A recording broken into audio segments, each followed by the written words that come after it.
Hello everyone, Anirudh over here. I am a student of IIT Kharagpur, currently a third year undergraduate in the Department of Computer Science and Engineering, enrolled in this BTech course. Right? And I'm fortunate. Today, this is the first part of, I think it's a two-part series of the chapter Straight Lines, that's chapter number 9 in class level mathematics. Right? In this chapter, as usual, I'll be providing a brief at the start and a brief of whatever topics come before exercises. And then I'll go and jump into the exercise.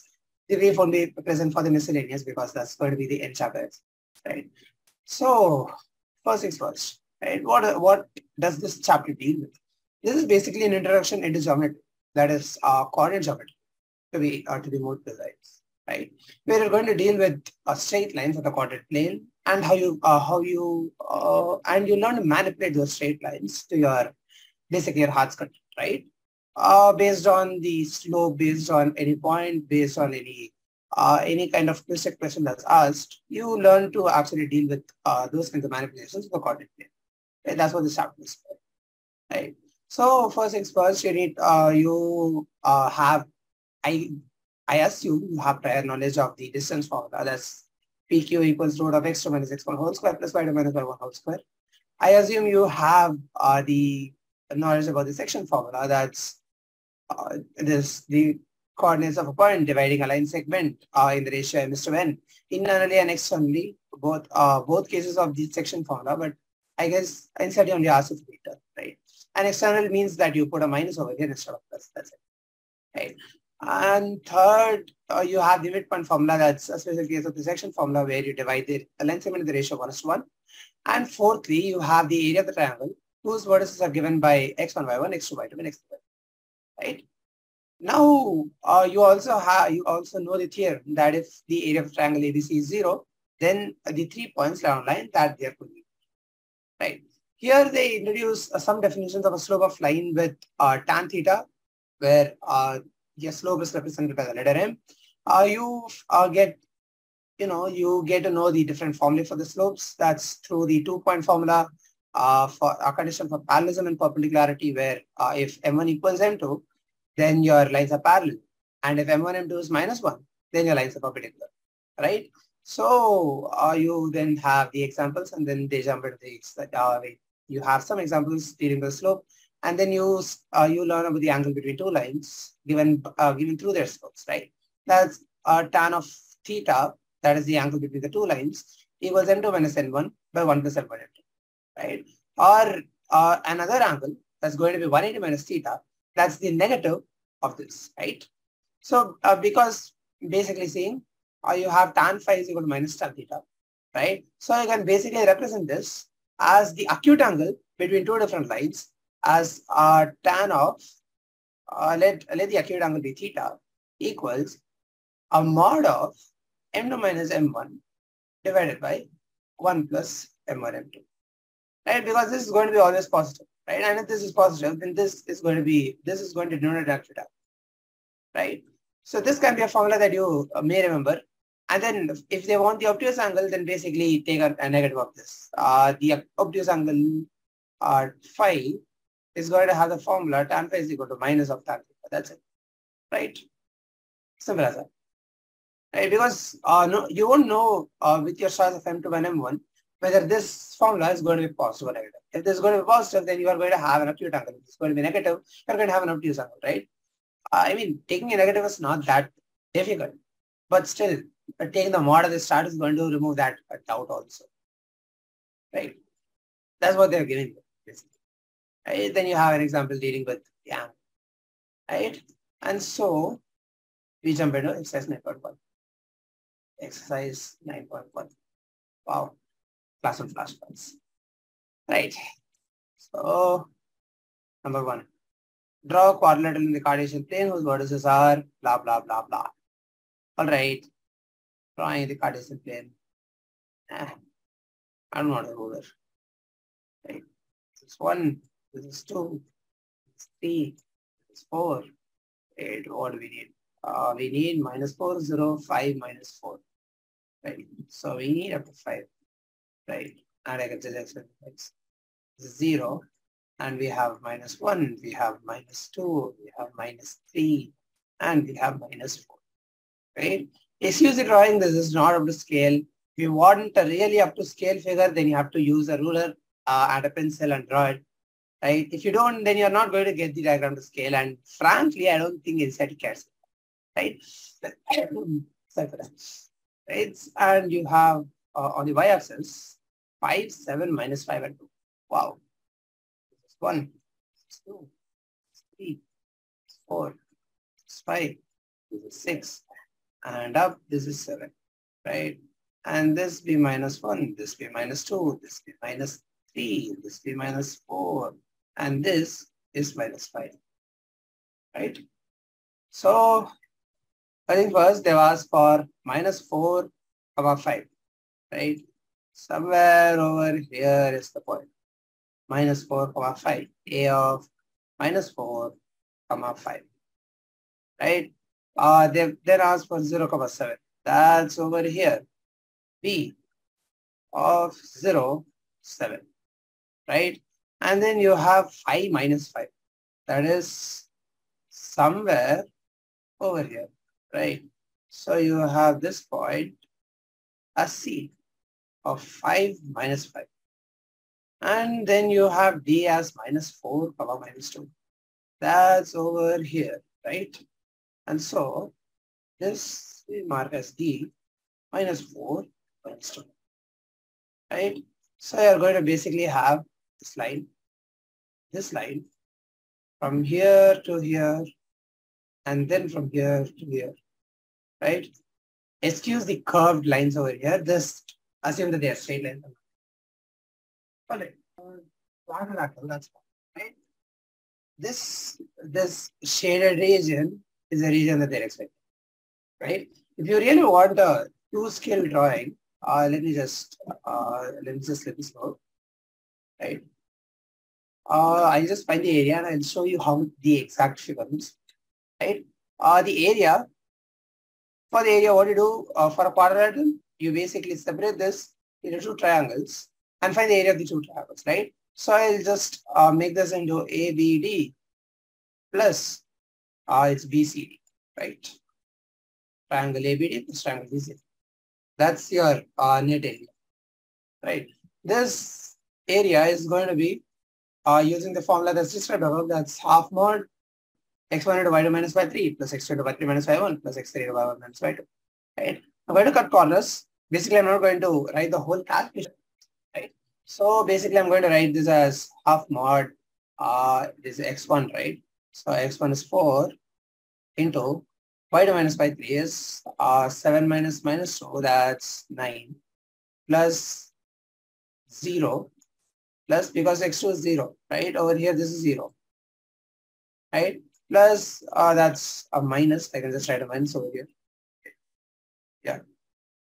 This minus 4, x3 is minus 4 into y1 minus y2, right? That's 5 minus 7, that's minus 2, right?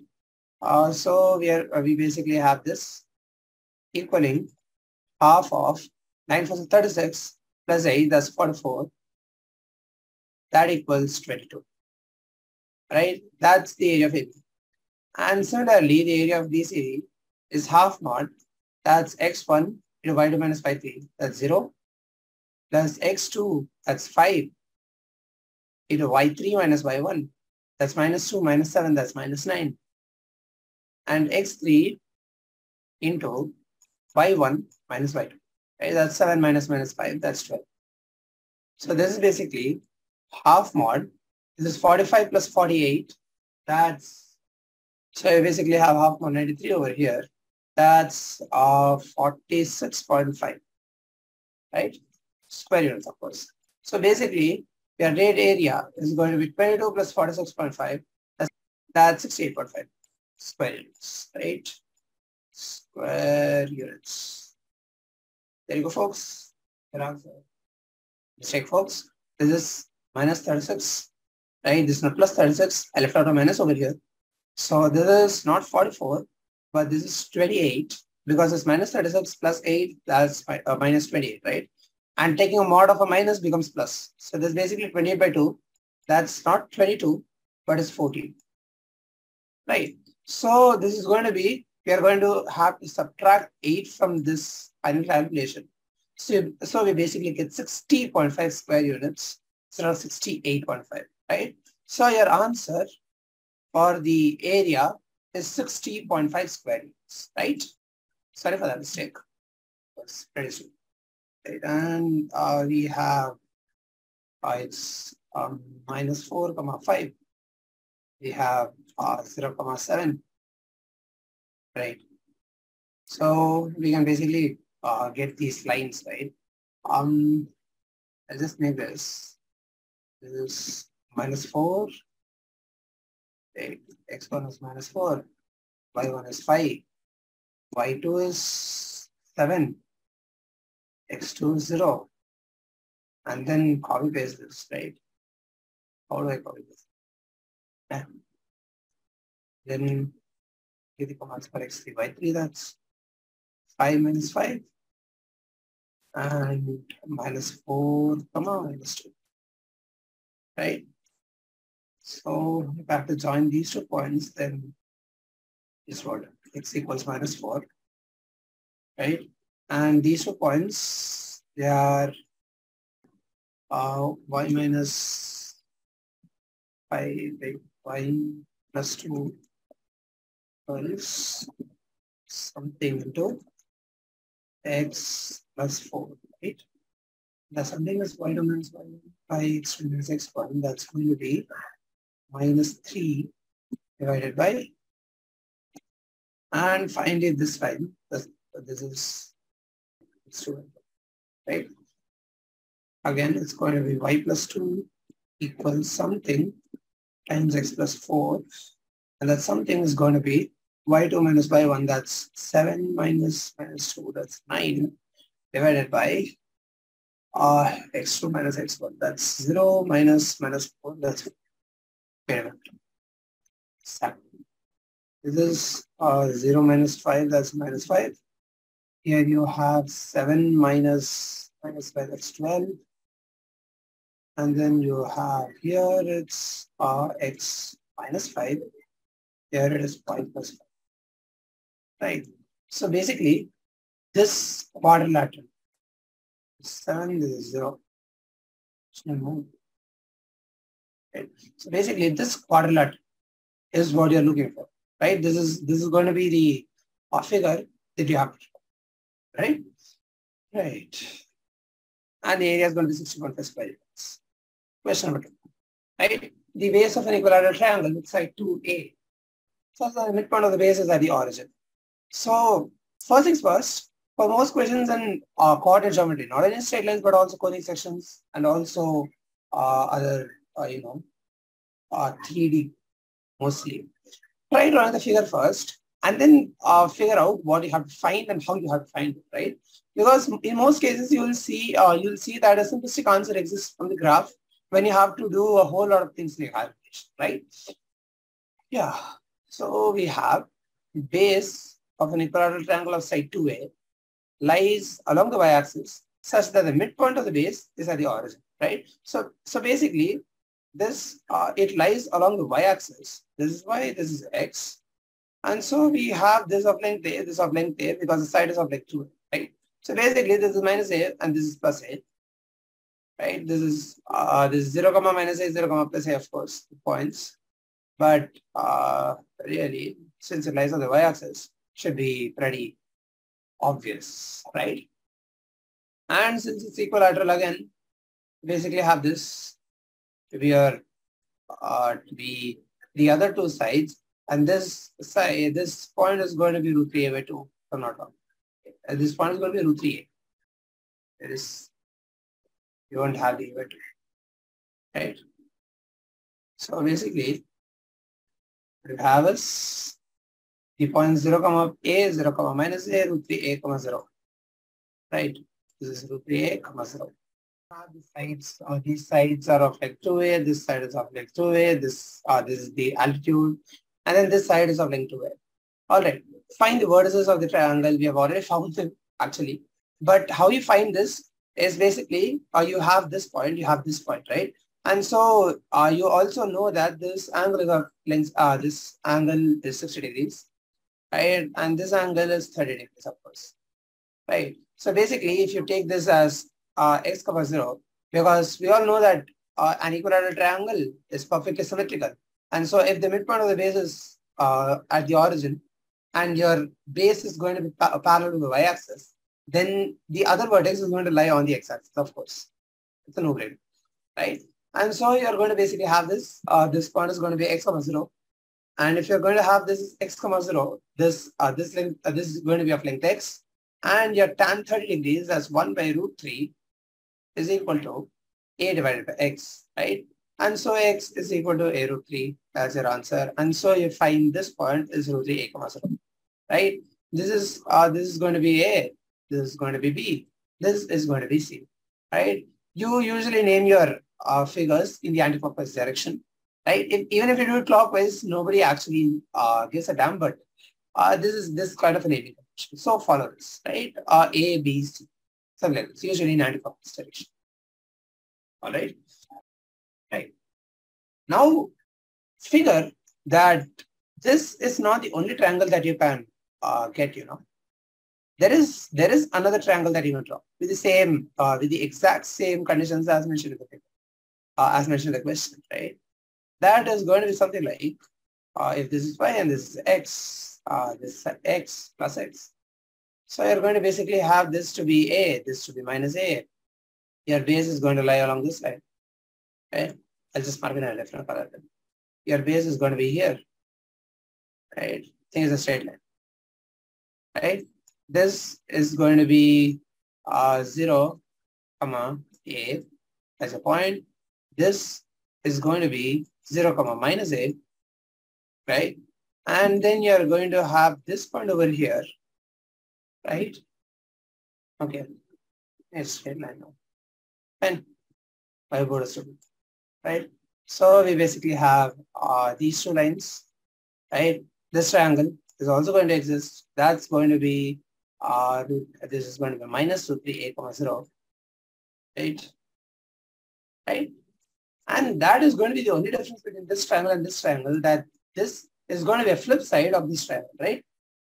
And this question also supports it because the question does not say on which side of the origin the third point, the third vertex lies. So basically, your third vertex can be root 3 a comma 0 or minus root 3 a comma 0. But the other two vertices are 0 comma a and 0 comma 1, right? If this is a, then this is b, and this is c, right? Always anti-clockwise in naming. Cool. So we basically finished question number 2. Going to question number 3. Find the distance between px1 and qx2 when pq is parallel to the y-axis, pq is parallel to the x-axis, right? If pq is parallel to the y-axis, I'll just draw the Cartesian plane over here, right? So if p2 is parallel to the y-axis, then basically, if this is going to be a line, then P1 is going to lie here, P2 is going to lie here or somewhere, right? So if I say this is P2, then this is P1, right? And so their x coordinates are going to remain the same, right? So basically, this means that x1 is going to equal x2, right? Therefore, the distance t is going to equal y2 minus y1 in a model, right? Because you don't know if P2 is the higher or the P1 is, if P2 is higher than P1 or P1 is higher than P2, right? You don't know that. So you basically have a modulus of y2 minus y1, right? If P2 is parallel to the x-axis, right? If it's parallel to the x-axis, what is going to happen is instead of this kind of a figure, right? We are going to basically have this kind of a figure, right? Wait a minute. PQ is parallel to the x-axis, right? And so you're going to basically have this kind of a figure, right? This is going to be of the same y, right? This is going to be P1. This is going to be P2. Of course, this is taken arbitrarily. P1 and P2 can be anywhere, right? And so you basically have something like this, where y 2 is equal to y1, right? And so your distance d is equal to mod of x2 minus x1, right? Because y2 is equal to y1 and your distance formula y2 minus y1 is equal to 0, right? That is how you answer the third question. Alright, you can see the figure and you can just get the answer out. I don't really need to go ahead and do the stupid calculation, right? Of course, you'll have to do some calculations in your paper because otherwise you won't get marks, but that's a moot point. Right, 4. Find a point on the x-axis which is equidistant from the points 7,6 and 3,4. Right? So I'm not going to draw the calculation here. Right? You have a point P on the x-axis, that is P of x, 0, which is equidistant from the point Q, that's 7, 6, and R, that's 3, 4. Right? So basically, it is x minus 7 the whole squared plus 36 equaling x minus 3 the whole squared plus 16. Right? Because if PQ is equal to PR, right, the given condition is that PQ equals PR, right? Q and R are equidistant from P, right? So basically, if this is going to hold true, then this is also going to hold true, right? PQ squared is equal to PR squared, right? That brings us to this, right? This is the direct application of the distance formula between the points PQ and PR. And so you get this, right? Basically, I'm going to do 36 minus 16 is 20. That's equal to this is x squared minus 6x plus 9 minus x squared plus that's 14x, right? 14x minus 49 is equal to 20, right? This is going to be minus 40, right? X squared and x squared is going to cancel. 6 is going to, you're going to be left with 8x. So basically, you're going to be left with 8 equaling 16, or x is equaling 15 by 2, that's 7.5, right? So your point P is going to be 7.5, 0, or 15 by 2, 0, whatever, right? That is going to be the required point. And then question number 5. Find the slope of the line which is passing through the origin and the midpoint of the line segment joining the points P of 0 minus 4 and B of 8, 0, right? So basically you have points PB. P is 0 minus 4 and B is 8, 0. Their midpoint M is going to be very easy. Use the midpoint formula directly. 0 plus 8 by 2, that's 4. And minus 4 plus 0 by 2, that's minus 2. Right? And you are going to have to find the slope of the line which is passing through the origin O of 0, 0 and this point. Right? So basically, the slope M is going to be y2 minus y1, that's minus 2 minus 0, divided by x2 minus x1, that's 4 minus 0, which is equal to minus half. Right? That's the request. Question number 6. Right. This arises from the fact that your slope is equal to y2 minus y1 by x2 minus x1, where I'm taking this to be x2 by 2 and this to be x1 by 1. Right? Of course, the choice of x1 by 1 and x2 by 2 is arbitrary. This can be y1, this can be x1 by 1 also, and this can be x2 by 2 also. Nobody cares. But you just have to make sure that whatever you assign to y2, that point is basically assigned the value of x2 and not really the other point, right? So you have to be careful of that. Otherwise, the choice of x2 by 2 and x1 by 1 is arbitrary. Then question number 6. Without using the Pythagoras theorem, show that the points 4, 4, 3, 5, and 1, 1 are the vertices of a right angle triangle.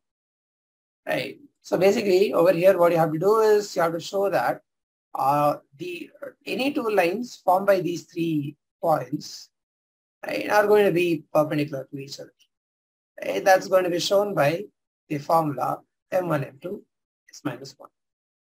Right. First of all, since you have 3 lines and you don't really have the time to actually brute force and show which are the 2 lines actually forms a perpendicular pair, basically try drawing a rough figure at first. Right? 4, 4. I'll just make markings because I spent this simpler. 3, 4. Right? So 4 is going to come here. 1, 2, 3, 4. Right? This is going to be 4, 4. It's going to be A, if this is A. And then you have 3, you have 3 and 5, right? Somewhere over here is going to be B.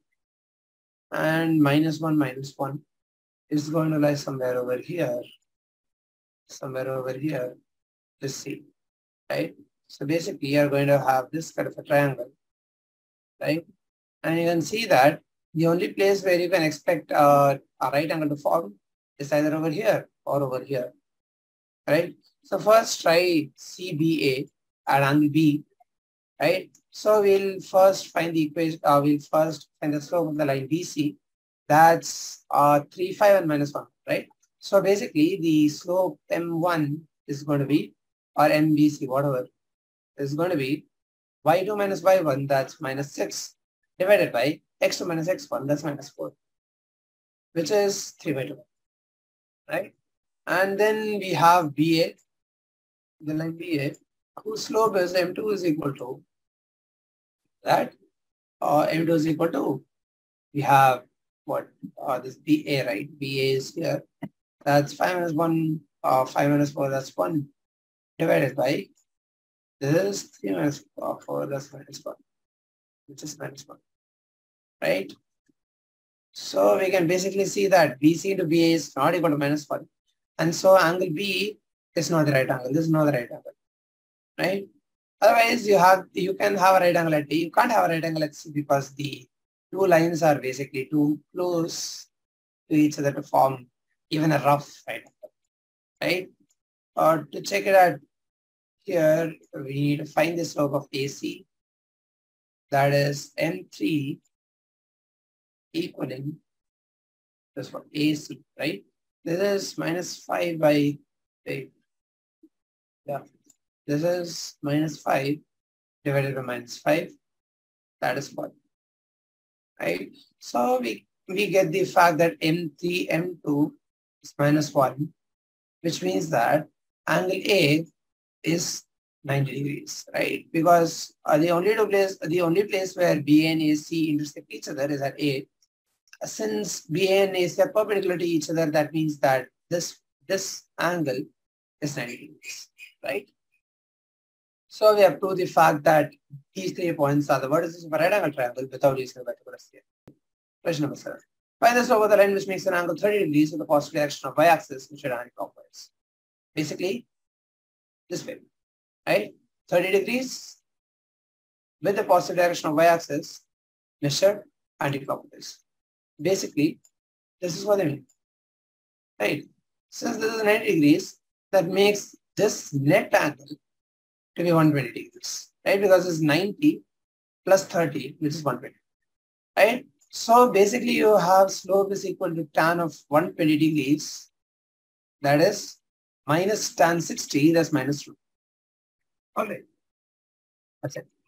Going to question number 8. Method is and reasons formula show that the points -2, 1, or -2, -1, 4, 0, 3, 3, and -3, 2 are the vertices of a parallelogram.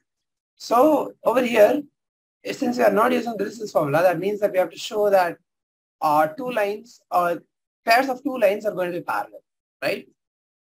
2 sets of parallel lines, then we can prove that it's a parallelogram because if all 4 lines are not parallel, then they have to intersect somewhere, right? And so this, we have 4 lines defined by AB is equal to -2, -1. Wait, we just make a rough diagram because you should remember that the points, and so you may have a diagonal point in the middle of whatever this we have. So we have the point -2, 1. That's going to be somewhere over here. That's A. We have the point 4, 0. That's going to be here. This is B. We have the point 3, 3. That's going to be somewhere over here. That's going to be C. And we have the point -3, 2. This is -2, 1. This is -3, 2.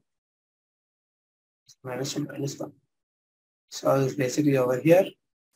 This is basically over here. And you have this, and you have this, and you have this, and you have this.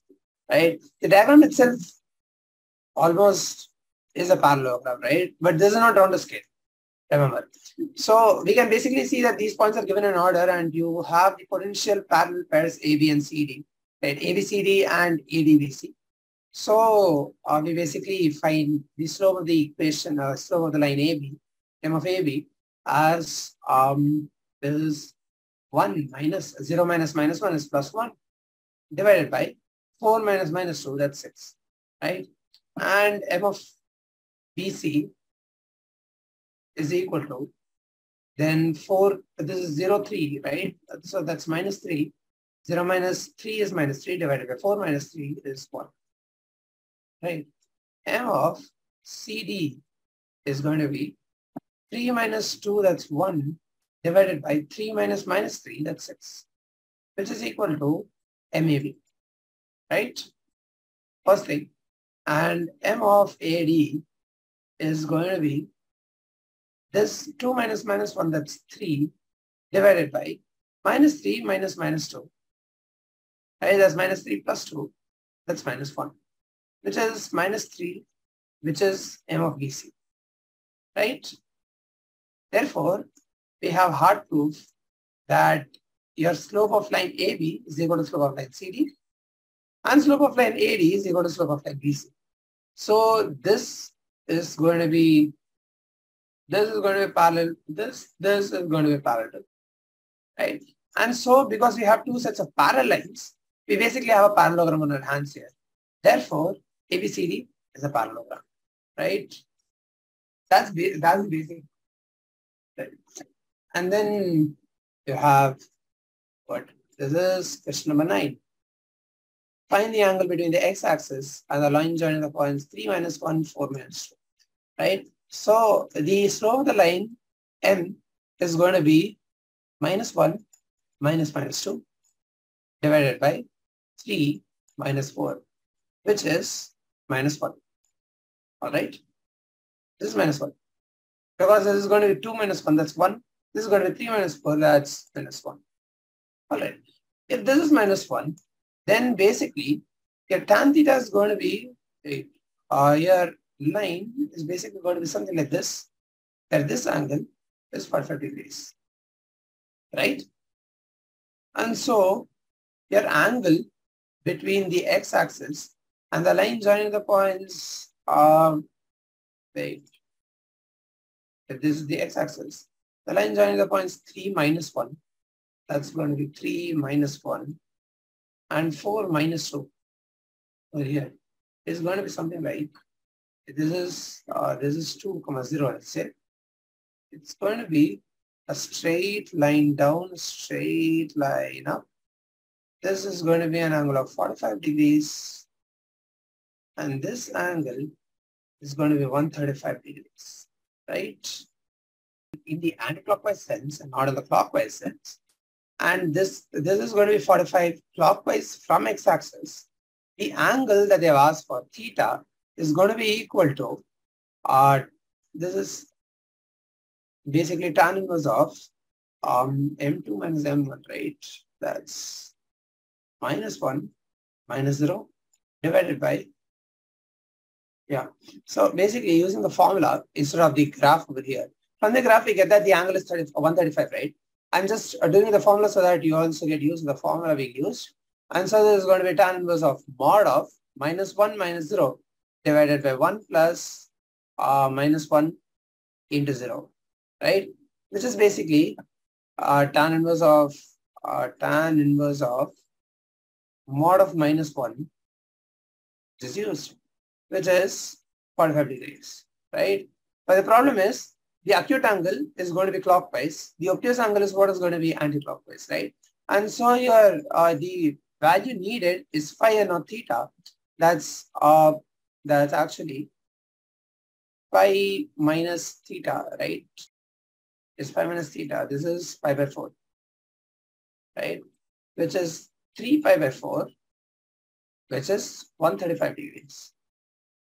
Right? And that's how you successfully use the formula, because even for the formula, you need the graph, you need the rough figure of the line, because you have to figure out which angle there is actually asked for, right? Because sometimes in cases like this, what happens is the anticlockwise angle is what is asked, but the anticlockwise angle equals and not acute. Right? This formula always gives you an acute. Remember that. All right. Another trick that you can use over here is that in the formula tan inverse tan theta, in formula that theta is basically tan inverse of m2 minus m1 by 1 plus m1 m2, right? This is without the mod, remember. I've written this for a reason, right? And for those of you who do not know inverse trigonometry, tan inverse theta, this tan inverse basically came from the formula in the textbook that tan theta is equal to whatever is over here, right? So I'm basically bringing this tan to the other side to get theta over here because I just need the value of this theta, right? You learn this in 12th, the inverse trigonometry functions, but the funda is pretty simple. It's just this function going to this, right? The same way x squared when taken to the right hand side becomes a root of whatever is on the right hand side. It's the same way. All right. So in this formula, what you're going to do is take m2 to be the slope of the second line, right? And the second line is going to be the line that's actually asked for, right? Slope of the second line, while m1 is going to be slope of the reference line, right?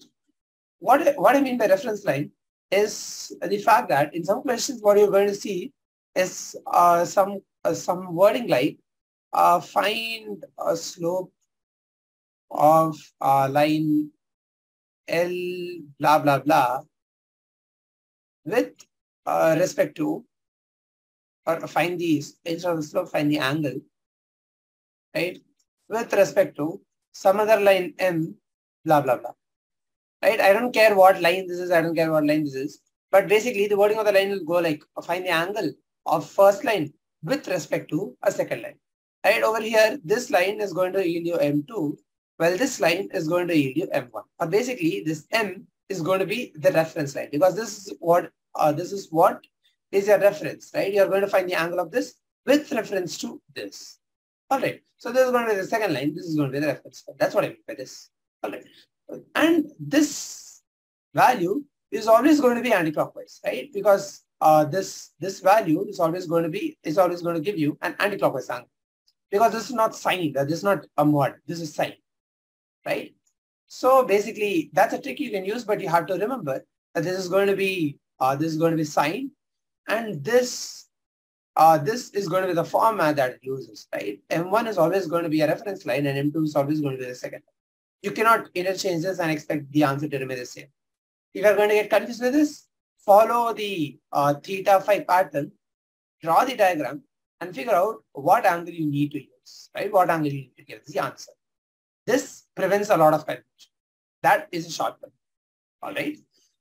Having said the necessary warnings, I'll just proceed to the next question. I think that's 10, if I'm not wrong. Yeah, that's question number 10. The slope of a line is double the slope of another line. If the tangent of the angle between them is 1/3, find the slope of the lines.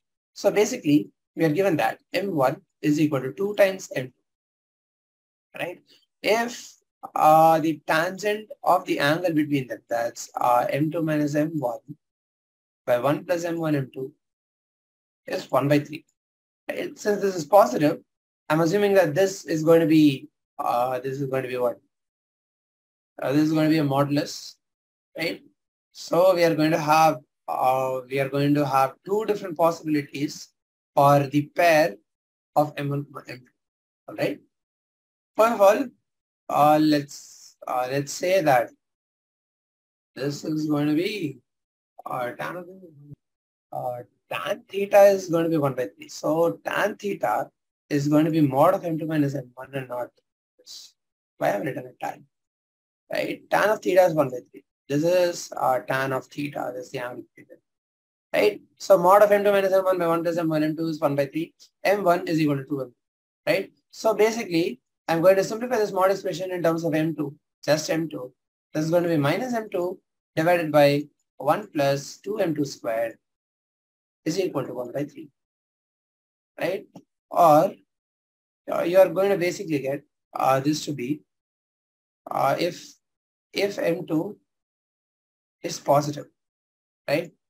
Then this is going to be M2 divided by 1 plus 1 plus 2M2 squared is going to be equal to 3, or 2M2 squared minus 3M2 plus 1 is going to be equal to 0, right?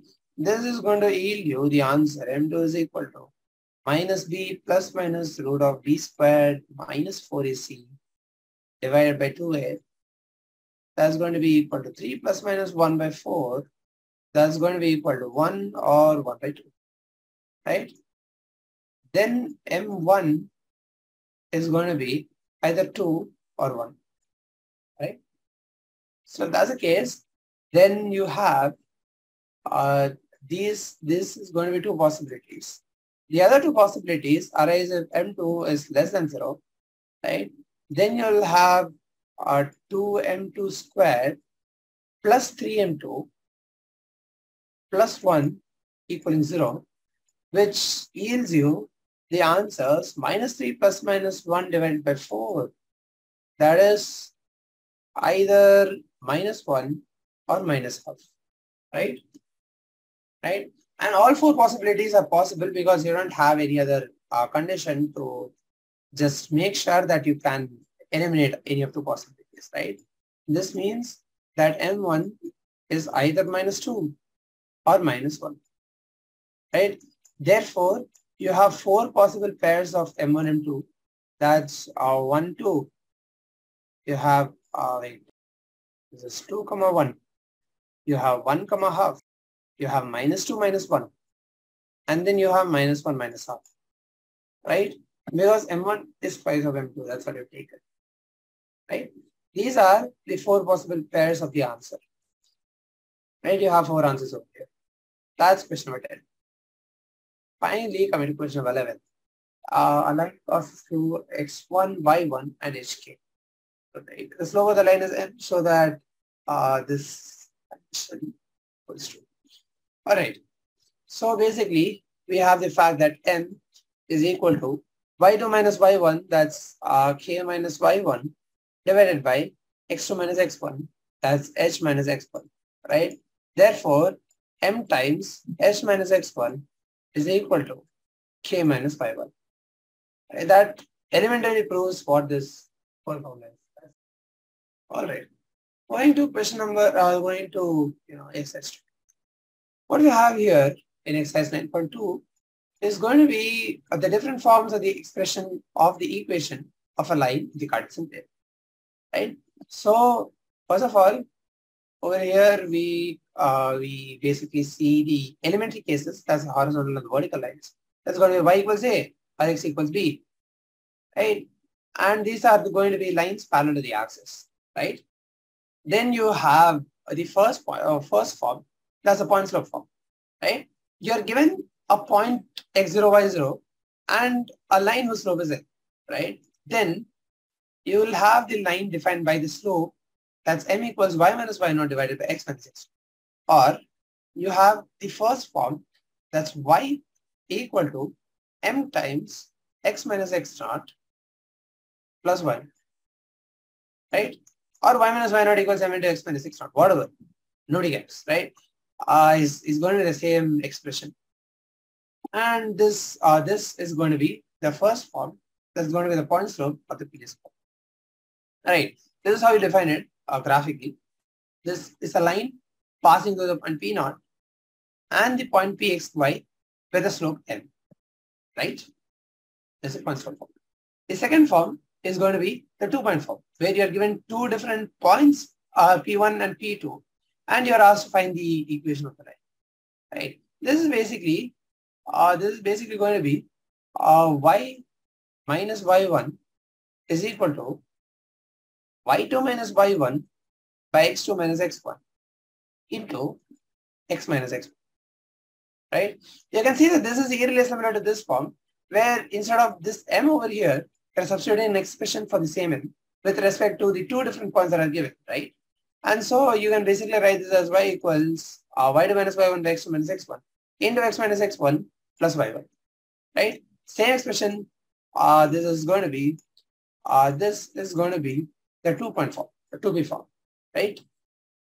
The third form of representing your line is going to be the slope-intercept form, right? What this is going to be your slope, line slope m is going to be given, and one of the two intercepts, either the x-intercept or the y-intercept, is going to be given, right? If you are given with the y-intercept, it's usually the y-intercept, right?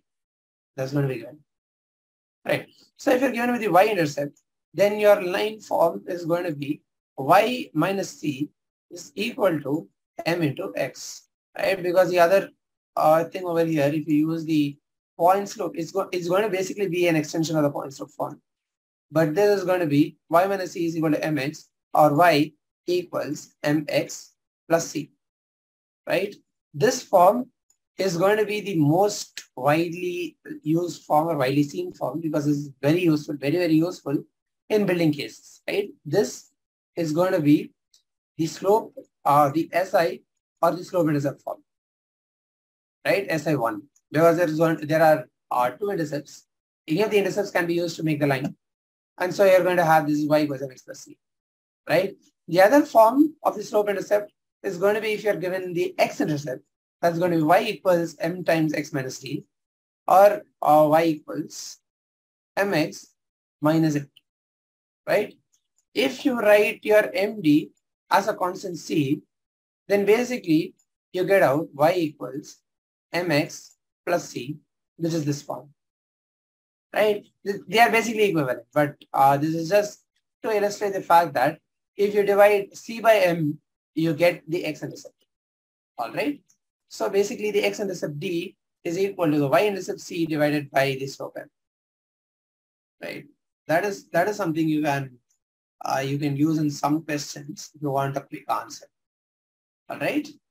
The next form is going to be the intercept form, or the two intercept form, right? So that's going to be the fourth form that you're going to see.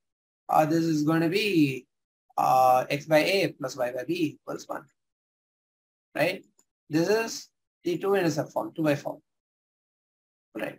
So this here you have to remember that a is always going to be the x-intercept, b is always going to be the y-intercept, right? You can't interchange these two intercepts because that's wrong, and you'll get the wrong the equation of the wrong line, and you're going to basically solve a question wrong, and so you're going to lose 5 or whatever number of marks that you're going to have. All right, having written on all the 4 different forms of the line that's given in the inside textbook, let us move to exercise 1-2, right? In exercises 1 to 8, find the equation of the line which satisfy the given conditions. 1. Write the equations for the x and y axis. Is x equals 0 and y equals 0, right? Maybe you take a moment to pause and think about what equation is for which axis. If you already know it, then this is the equation for the y-axis, and this no-brainer is going to be the equation for the x-axis, right? Then you have passing through the point minus 4, 3 with a slope half, right? Here you use the elementary 1-point slope formula. That is going to be y equals m times, that's half, into x minus x1 plus y1, right? This is going to be 0.5x plus 5, right? Because half of 4 is 2 and 2 plus 3 is 5. So basically you have the equation y equals x by 2 plus 5, right? Or you can basically rewrite this as 2y equals x plus 10. No big deal. They are basically the same equation, right? Then you have the third question that's passing through the origin with slope m, right? Again, point slope formula. Basically apply y equals half of y equals mx m into x minus 0 plus 0. That's basically y equals mx, right? This brings us to an interesting case, right? If your line passes through the origin 0, 0, lies on the line, right? The equation of the line, equation of the line is bound to be y equals mx, right? Some slope, nobody cares what, actually we care what, but we don't know what, some slope, but there is going to be no intercept because 0, 0 is going to be the intercept, all right? Y equals mx is going to be the general equation of a line which passes through the origin 0, 0. That's question 3. Question number 4. Passing through at an angle of 75 degrees. That means you again have the point slope form, right?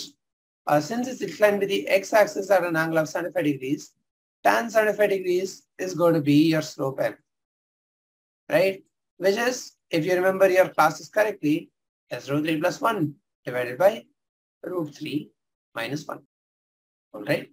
And so you have the formula y equals root 3 plus 1 by root 3 minus 1 into x minus 2 root 3. Wait, it's x minus 2 plus 2 root 3, right? This basically ends up being root 3 minus 1 times y is equal to root 3 plus 1 times x minus, this is basically this is 4 into root 3 minus 1, right? And just multiplying everything by root 3 minus 1. So we basically have this, right? We have a minus 2 and then this becomes 6. So we have a 4 over here, right?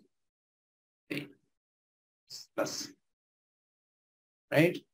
Or you can rewrite this as root 3 minus 1 times y plus 4 is equal to root 3 plus 1 times x. This is another compact form, right? It is the same as this. You can write this in any form. Both forms are valid, right? This is also valid. This is also valid. This is actually also valid, but you may have to rationalize it from it. That's question number 4. Question number 5. Intersecting the x-axis at a distance of 3 units to the left of the origin with slope minus 2. So this is basically going to be slope intercept form, right? With y equals, this is m, that is minus 2 times x minus 3. Right? This is x plus 3 because the line is going to cut the x-axis at a distance 3 units to the left of the origin with slope minus 2. Something like this is going to be your line, right? And so you're basically going to have y plus 2x plus 6 equaling 0. That is going to be the equation of this line. Slope intercept form, right?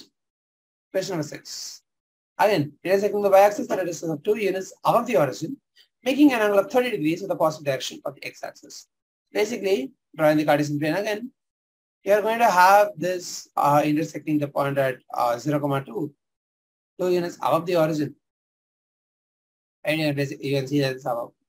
And making an angle of 30 degrees with the positive direction of the x-axis. So basically, it's going to be lying parallel to this line with an angle of 30 degrees.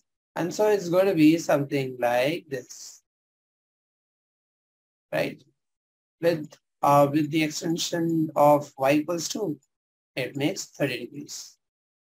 So basically, you can again rewrite this in the slope intercept form, where you basically first find out the slope to be m equals tan 30, which is 1 by root 3. And so y equals 1 by root 3 times x, right? This is 1 by root 3x plus the intercept c, right? Or you can rewrite this as root 3y is equal to x plus 2 root 3. All right. Question number 7. Passing through the points -1, 1 and 2, -4. This is basically the 2-point form. Alright. So I'm going to have y equaling y2 minus y1, that's -5. This is 2 and this is 1, alright. And this is -4 minus 1, that's -5. This is 2 minus -1, that's 3. Into x minus, since I've taken this as y2, this as y1. This is x minus x1, that's going to be x minus 1. Plus, it's going to be x minus x1 plus 5, right? Which is going to yield 3y is equal to -5x minus 2, or 5x plus 3y plus 2 is going to be equal to 0, right? I'll basically substitute. This is plus 3 plus 2, that's plus 5, and -5 is 0. Here it's 10. Here is -12. -12 plus 2 is -10. 10 minus 10 is 0. This is the correct equation. Alright. Then 8. What is this of a triangle PQR? R, P, Q, and R. Find the equation of the median through the vertex R. Alright. Seems like the question is missing though. But yeah, whatever. What is this of a triangle PQR? 2, 1, -2, 3, 4, 5. Right, so I'll just copy this. It's P of 2, 1. It's Q of -2, 3. And it's R of 4, 5. Right? Find the equation of the median through the vertex R. So basically, the equation of the median for any triangle is going to be, if this is N, this is R, this is P, and this is Q. Anti-clockwise naming, right? Equation of the median is going to be Rm, right? And we can basically find out the median MPQ is x1 plus x2 divided by 2, that's 0, comma, 1 plus 8 by 2, that's 4.5. Right? 8. This is 5. 1 plus 5 is 6. 6 by 2 is 3. So we basically have 0, 3 over here. And R is 4, 5. We have to find the equation of this line. We can basically do it as the 2-point form. That is y is equal to, this is y2 minus y1. That's if I take this as 2, this as 1. So basically it's y2 minus y1, that's -2, divided by x2 minus x1, that's -4, into x minus 4 equaling it's not equaling, it's plus y1, right? It's plus 5. This is basically if I multiply the whole thing by 2, because this becomes 1 by 2, multiplying the whole thing by 2, this basically becomes 2y equals x minus 4 plus 10, which is x plus 6. And that is the equation that you require. That's the equation. Wait a moment. Pulse. Number 3, PQ is what we need to find the median for. I'm sorry.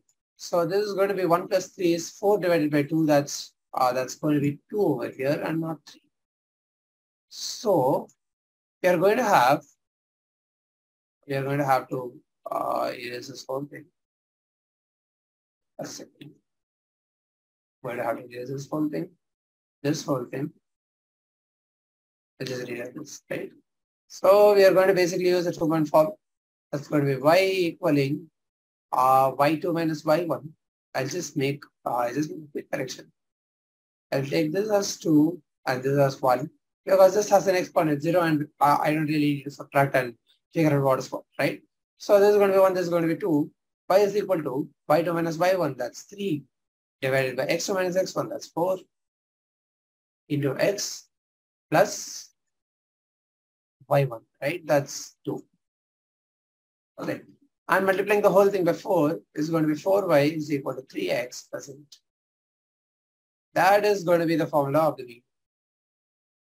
All right. So we have done 8 questions, right? Ninth question. Find the equation of the line passing through -3, 5. I'll mark this as point P. And perpendicular to the line through the points 2, 5 and 3, 6. Right? Q is 2, 5 and R is 3, 6. Alright. So M of QR is basically going to be this is 6 minus 5. Wait, it's 2, 5 minus 3, 6. Okay. So this is going to be 6 minus 5, that's 1, divided by -3 minus 2, that's -5. Right. This means since your line is going to be perpendicular to this, then M is going to be equal to -1 by MQR. That is going to be 5. M is equal to 5. Alright. So if M is equal to 5, then you can use your points for formula. That is basically y equals 5 into x minus plus 3, x minus 3, that's x plus 3, plus 5, which is basically 5x plus 20, right? That's your final answer. Alright. And then question number 10. A line perpendicular to the line segment joining the points 1, 0 and 2, 3, P of 1, 0, Q of 2, 3. Right? This is going to be MPQ is equal to 3 divided by 2 minus 1, that's 1. This is right because it's 3 minus 0 is 3, 2 minus 0 is 1, 2 minus 1 is 1. So you have the slope of PQ being 3. Right? And if that's the case, then you have this, you get a perpendicular line to this having a slope -1 by 3. Because the perpendicular line is basically -1 by MPQ. That's going to have a slope of -1 by 3. And that divides the line, that divides the line segment in the ratio 1:n. Alright. So you will have an equation in the in terms of anything, right? And you're going to be using the second formula over here, the internal section formula over here, right? Since you're going to have this being the line segment and this being the line dividing it, this part is going to be 1. So this part is going to be n. Basically, you're going to be left with 1 times x2 plus n times x1 divided by 1 plus n, comma 1 by 2 plus n times y1 divided by 1 plus n being the meeting point, being the section point, right? And so you're basically going to have this being x1, this being x2. So you're basically going to have 2 plus n divided by 1 plus n, 2 plus n by 1 plus n, comma, this is going to be 3 by 1 plus n, right? Because y1 is 0, so n times 0 is also 0. All right. And so you're going to have this as this section point, right? Therefore, using your point slope formula, you basically get y is equal to -1/3 of x minus 1 minus 1 by 1 plus n plus 3 divided by 1 plus n. All right. Or we can basically write this as 1 plus n times y equaling this 3. 3 into 1 plus n times y is basically equal to 1 plus n x plus 1 plus n x minus 2 minus n plus 9. This is a minus, this is a plus. Right? Or you basically have 3y into 1 plus n plus x into 1 plus n, x into 1 plus n is equal to 11 plus n. And that's the formula. Right? That is going to be answer to question number 2. Question number 11. Find the equation of a line that cuts off equal intercepts on the coordinate axis and passes through the point 2, 3. All right. So we basically have a line over here that is going to cut equal intercepts. That is basically 0, a and a, 0 and passes through the point 2, 3. All right. So basically, we'll use the general two intercept form first and say that the line y is equal to x by a plus y by a equaling 1 or x plus y equals a. All right. Then we basically use the fact that it passes through the point 2, 3 and substitute 2, 3 over here. 2, 3 satisfies the equation. And so this becomes 5 equals a, and so you get the value of a. Therefore, the line becomes x plus y equals 5. That is the answer. All right. Going to question number 12. Find the equation of the line passing through the point 2, 2 and cutting off intercepts in the axis for some. So basically, again, draw the Cartesian plane. We are basically going to have some kind of a line like this, where one of the intercepts is 0, a, let's say is the y-intercept, and the other intercept is going to be 9 minus a, 0. It's going to be 9 minus a, right? And it passes through the point 2, 2. Okay, so basically, we have the two intercept form again. It's going to be x divided by 9 minus a plus y divided by a equals 1. Right. Since this whole thing, sorry for that.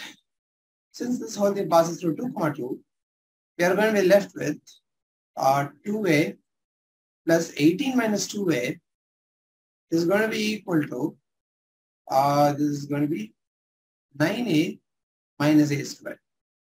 Okay. Or a square minus 9a plus 18 is going to be equal to 0.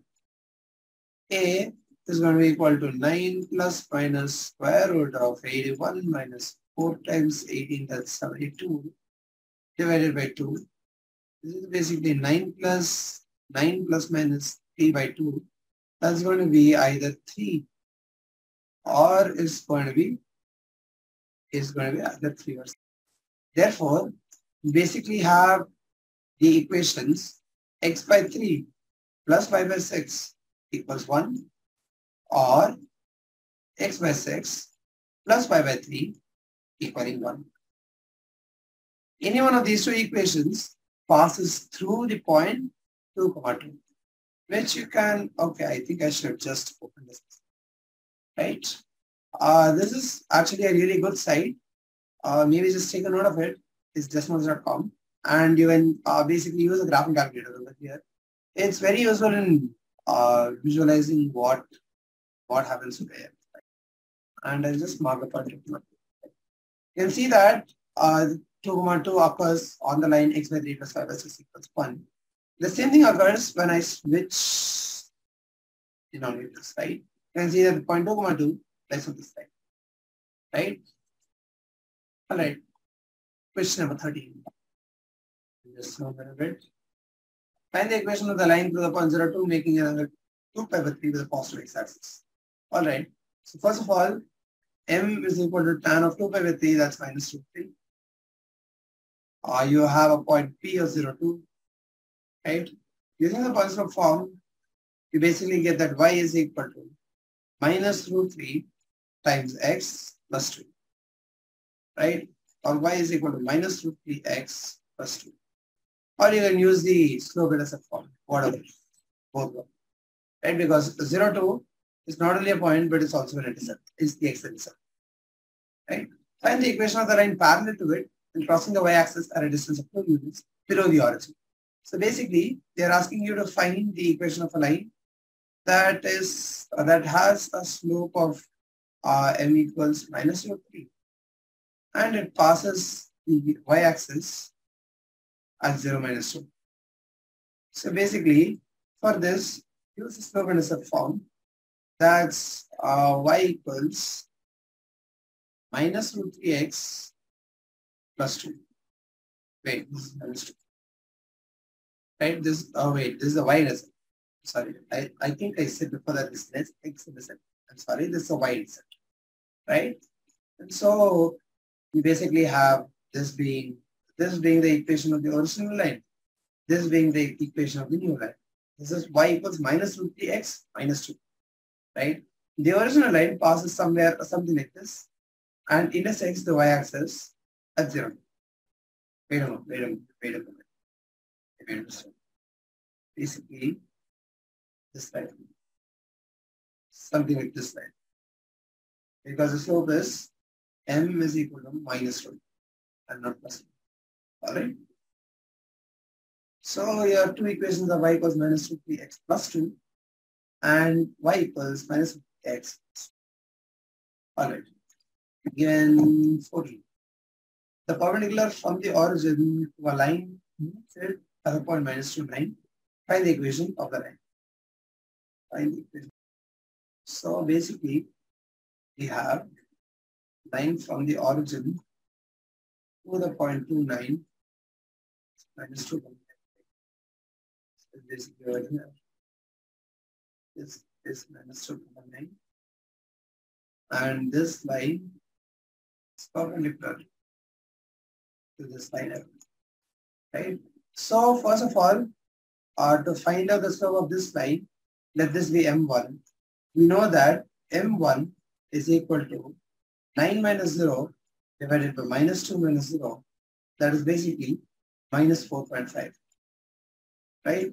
Therefore, m is equal to minus 1 by m1, which is basically plus 2 by 9. Right? Using the Poinsot form, because you know that minus 2 comma 9 is on this line L, we basically get the line L is equivalent to y equaling 2 by 9 times x plus 2 plus 9, or 9y equaling 2x plus 85. That is your required line, right? This is question number 4. Now going to 15.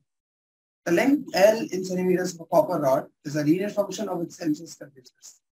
In an experiment, if L is equal to 124.942 and C is 20, and L is 125.134 and C is 110, express L in terms of C.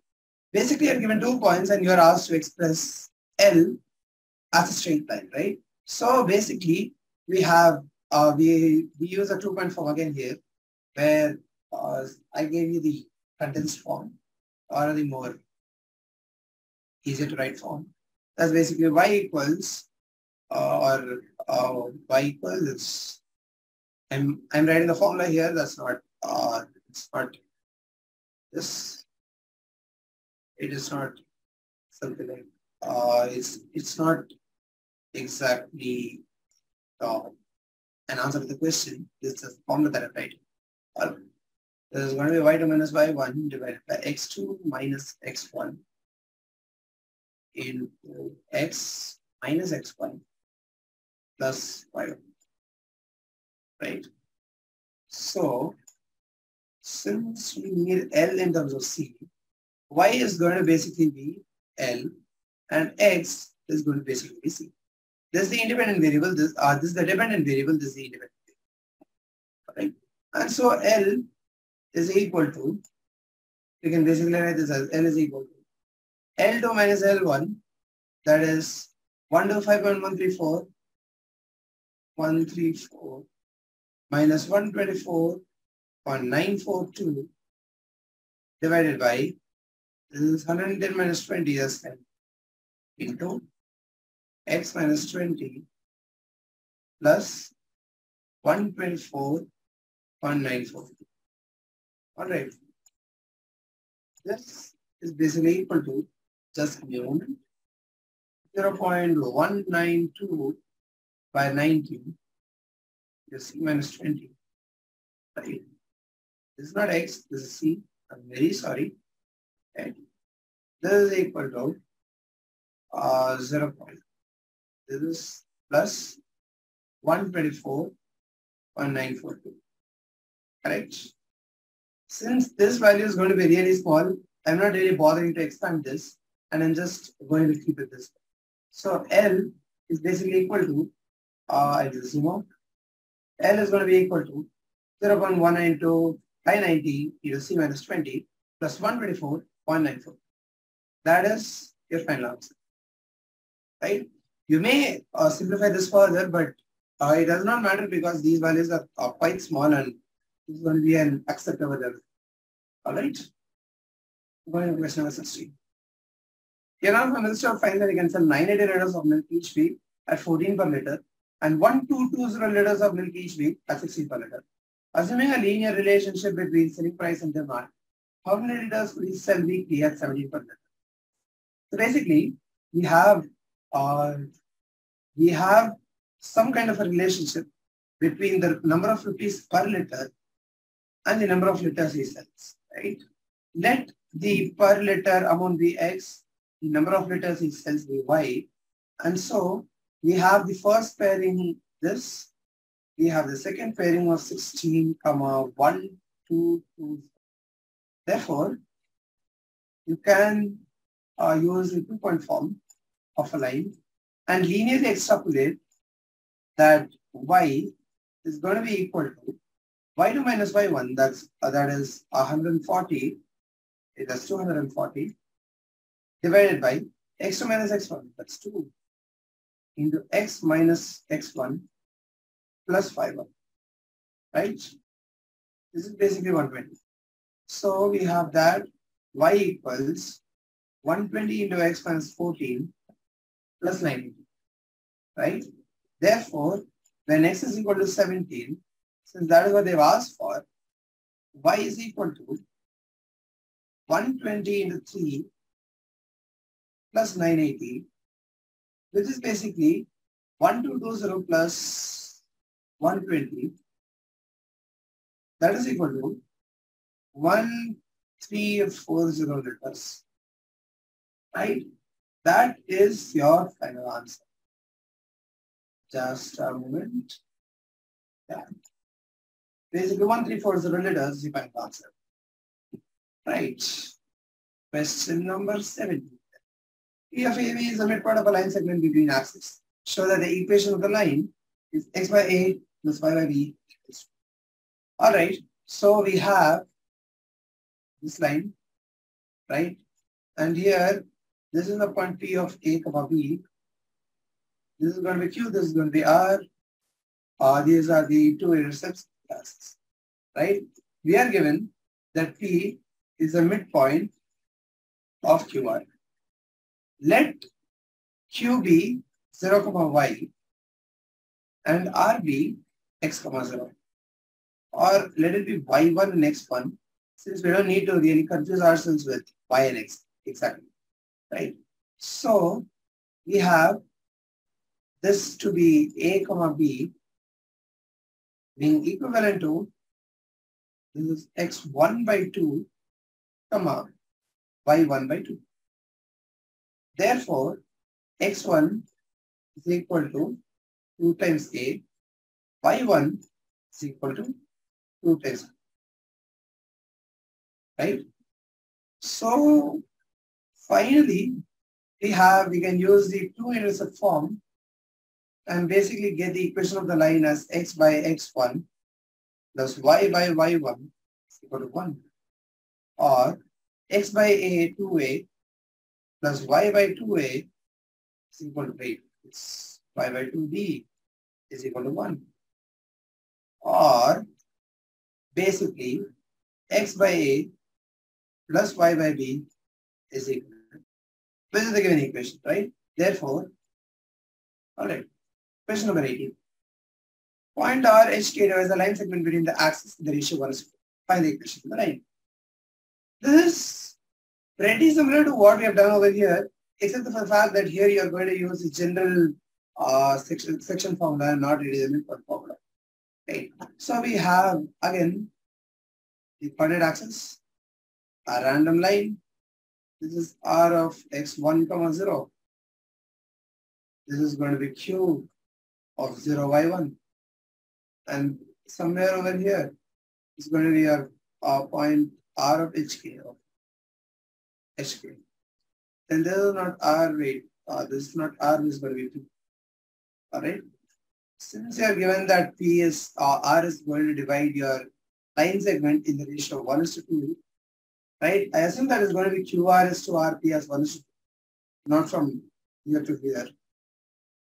Oh wait, no. It's going to be from the x-axis. Right? This is going to be 1, this is going to be 2. That's going to be the ratio. PR is to RQ is 1:2. That's how you usually do it. Right? The reference axis is always the x-axis, not the y-axis. Right. Having in that, we can basically write h comma k is going to be equivalent to the point generated by the section formula. That's going to be one moment, just a moment. The point generated by the section formula is going to be 1 times 0 plus 2 times x1 divided by 3, comma 1 times y1 plus 2 times of 0 divided by 3. Therefore, x1 is equal to 3h by 2 equal to x1. Right? It's going to be 3. And 3 times of k is going to be y1. Alright. Thus, the equation of the line is going to be again using the two-intercept form. We basically have x divided by 3h by 2 plus y divided by 3k is equal to 1, or 2x by h plus y by k is going to be equal to, that is going to be the final answer, right? If you want, you can basically cross multiply and just make it linear, but question number 9. By using the concept of the equation of a line, prove that the 3 points 3, 0, -2, 8, 2 are linear. So basically, since I've said that you have to use the concept of the equation of a line, basically finding the equation of a line of the 2 points, let me name it as ABC. A is 3, 0, B is -2, -2, and C is 8, 2. Right? So AB has the equation y equals y2 minus y1 is 2, x2 minus x1 is -5 into x minus 3, right? Into x minus 3 plus 0. This is basically 5y equaling 2x minus 6, right? Now, substituting C in this equation, we basically get 10 is equal to 16 minus 6, which is 10. Yeah. Thus, since C satisfies this, C is collinear. C satisfies. C is collinear with A and B. Therefore, A, B, C are collinear. Right? I mean, instead of using the area of a triangle formula and proving that the area is 0, we basically get a line and we substitute another point on the line and show that the line equation holds. Therefore, proving that the third point also lies for the same line. Okay. Thus, we prove that the 3 points A and C are collinear. Thus ends exercise number 1. The third exercise deals with all distances, right?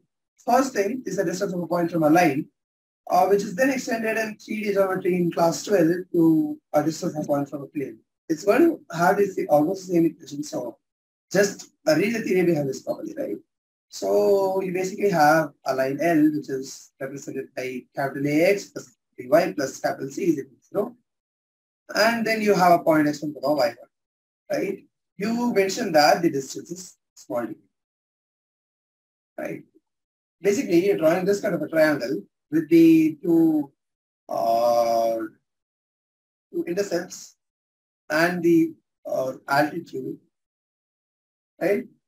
basically get the different points, and you get this length of this altitude is going to be d, right? And you get the I'm sorry, and you can get the length of the altitude in various different ways. The way they have used is from the area of triangle PQR, right? PQR, that is half of base and height, and so they have basically given that small d, that the distance between a point and a line is equal to mod of ax1 plus by1 plus c divided by root over a square plus b square, right? The distance between two parallel lines is going to be mod of c1 minus c2 divided by root over 1 plus x, right? Or if it's given in general form, that is x plus by plus c1 and x plus by plus c2, then you can basically write this as d equals mod of capital C1 minus capital C2 divided by root over a square, right? Those are the only things that you need before exercise 9.3. It only deals with all the different distances and does not really need anything else, right? Nothing else needed over here. So we basically have, we basically jump into 9.3 now with question number 1. Reduce the following equations in a slope-intercept form and find their slopes and the y. So we reduce this in a slope-intercept form and find their slopes and the y-intercepts. So basically the first question, x plus 7y equals 0. This basically reduces to y equals minus 1 by 7x plus 0, right? Why I'm writing plus 0 is because this is going to make it easy for me to separate this into slope and the intercept. This is basically the slope m. M is equal to minus 1 by 7. And your intercept I is equal to 0, 0. Right? Or your basically your y-intercept is going to be 0. Alright. Then you have this, the first subpart. Then you have the second subpart, which is 6x plus 3y minus 5 equals 0. That means y is going to be equal to minus 2x plus 5 by 3. Therefore, slope m is equal to minus 2. And the y-intercept c is going to be equal to 5 by 3. Right? Because this is in the form of y equals mx plus c, where m is your required slope and c is the y-intercept. Alright? Same over here. That is why I have directly compared and said that the slope m is minus 1 by 7. Right? Because I told you before what the slope-intercept form is and what all the different symbols mean. Right? That is number 2. Then going to number 3. This is y equals 0. Right? Therefore, the slope m is going to be equal to 0 and the intercept c is going to be equal to 0. What is this line? Right? Think on it for a moment. The answer is this line is the x-axis. Question number 2. Reduce the following equations in an intercept form and find their intercepts on the axis. Basically, intercept form is what I call the two-intercept form or the 2y form. Right? This is what they mean by the intercept form. So basically what I want you to do is take each question and make it some form of x by a plus 5 by b equals 1. First question, right? It's 3x plus 2y equals 12. Right? Minus 5, I bring it to this side, plus 12. Skip a step. All right. So from here, you basically have to make this into 1. That's a goal. Right? So you divide the whole thing by 12. This gives you x divided by 4 plus y divided by 6 is equal to 1. This is your 2y form. And so your x-intercept is 4. Your y-intercept is 6. Right? The point is 4, 0. The point is 0, 6. All right. This is basically denoted by A and B in the book, NCERT book. So I'm also going to use the same notation over here. This is going to be A, the x-intercept. This is going to be B, the y-intercept. Right? Then you have 4x minus 3y equaling 6. Right? Divide the whole thing by 6. you basically get x divided by 2x by 3 minus y by 2 equals 1, right? Or x divided by 3 by 2 plus y divided by minus 2 equals 1. Therefore, the x-intercept A is equal to 1.5 or 3 by 2, while the y-intercept B is going to be equal to minus 2. Let us just write this properly. 1.5, right? This point is going to be 1.5, 0, while this point is going to be 0.2. Then you have the third question, that is 3y plus 2 equaling 0. So this basically gives you y divided by 2 by 3 minus y divided by 2 by 3 is equal to 1, right? Or your x-intercept A is going to be 0, while B, the y-intercept, is going to be minus 2 by 3. Okay, the x-intercept is not going to be 0. I'm sorry. There is going to be no x-intercept.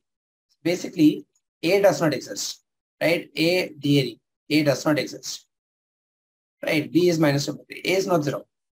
Don't say that A is 0, because this is basically x by infinity, right? That is what gives you a 0. All right. So if this happens, then your A, the x-intercept, does not exist. That is true. Then question number 3. Find the distance of the point minus 1, 1 from the line 12 into x plus 6 equals 5 into y minus 2. All right. So we basically use this formula over here, right? Mod of ax 1 plus b by 1 plus c divided by root over a square plus b square, right? For that, we have to write this in the standard form, right? A point P is minus 1, 1. That's given. The line L is going to be 12x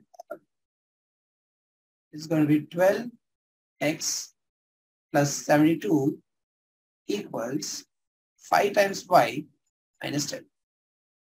This is basically 12x minus 5y plus 82 is equal to 0. Right? Therefore, this is A, this is B, and this is C. Well, thus, the distance D is going to be equal to mod of 12x1, that is minus 12, plus by1, that is minus 5, plus 82, divided by root over 144 plus 25, right?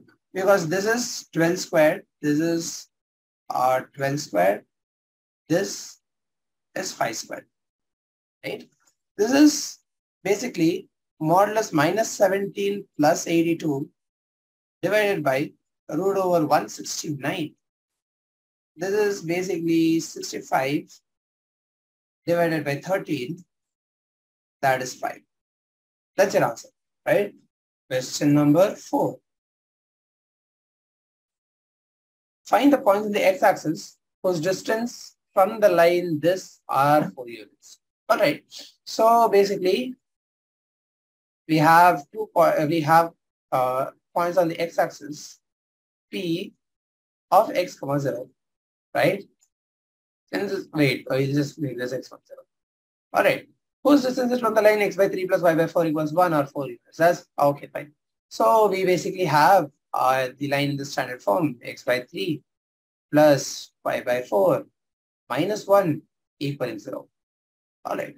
So what we do here is take d is equal to 4 equals mod of x1 by 3 minus 1 divided by square root of 1 by 3 squared plus 1 by 4 squared.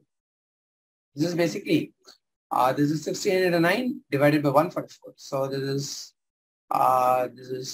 12 times 12 mod of x1 by 3 minus 1 divided by square root of, this is 16 plus 9, that's 25. This is square root 25.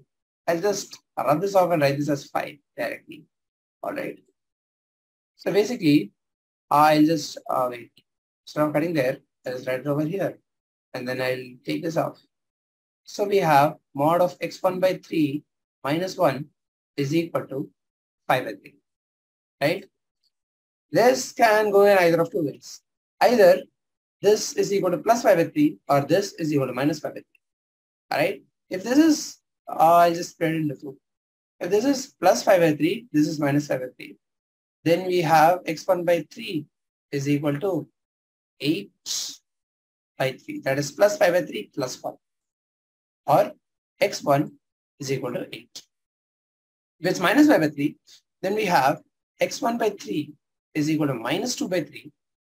Or x1 is equal to minus 2. Therefore, the 2 points are 8, 0 and minus 2, 0. These are the points.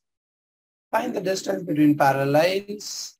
This and this, this and this. Okay. Give me just a second. Water. Fine. Find the distance between parallel lines, this and this. So first question, we have A being 50, B being plus 8, C1 being minus 34, and C2 being 31. The distance D, I'm going to directly write the formula, is going to be equal to C2 minus C1 mod divided by square root of A squared plus B squared. This is basically equal to mod of 65, this is mod of 31 minus 34, that's basically 65, right? Mod close divided by, this is square root of 225 plus 64, right? This is basically equal to mod 65 divided by square root of 289. That is basically 65 divided by 17. All right. That is the answer to part 1.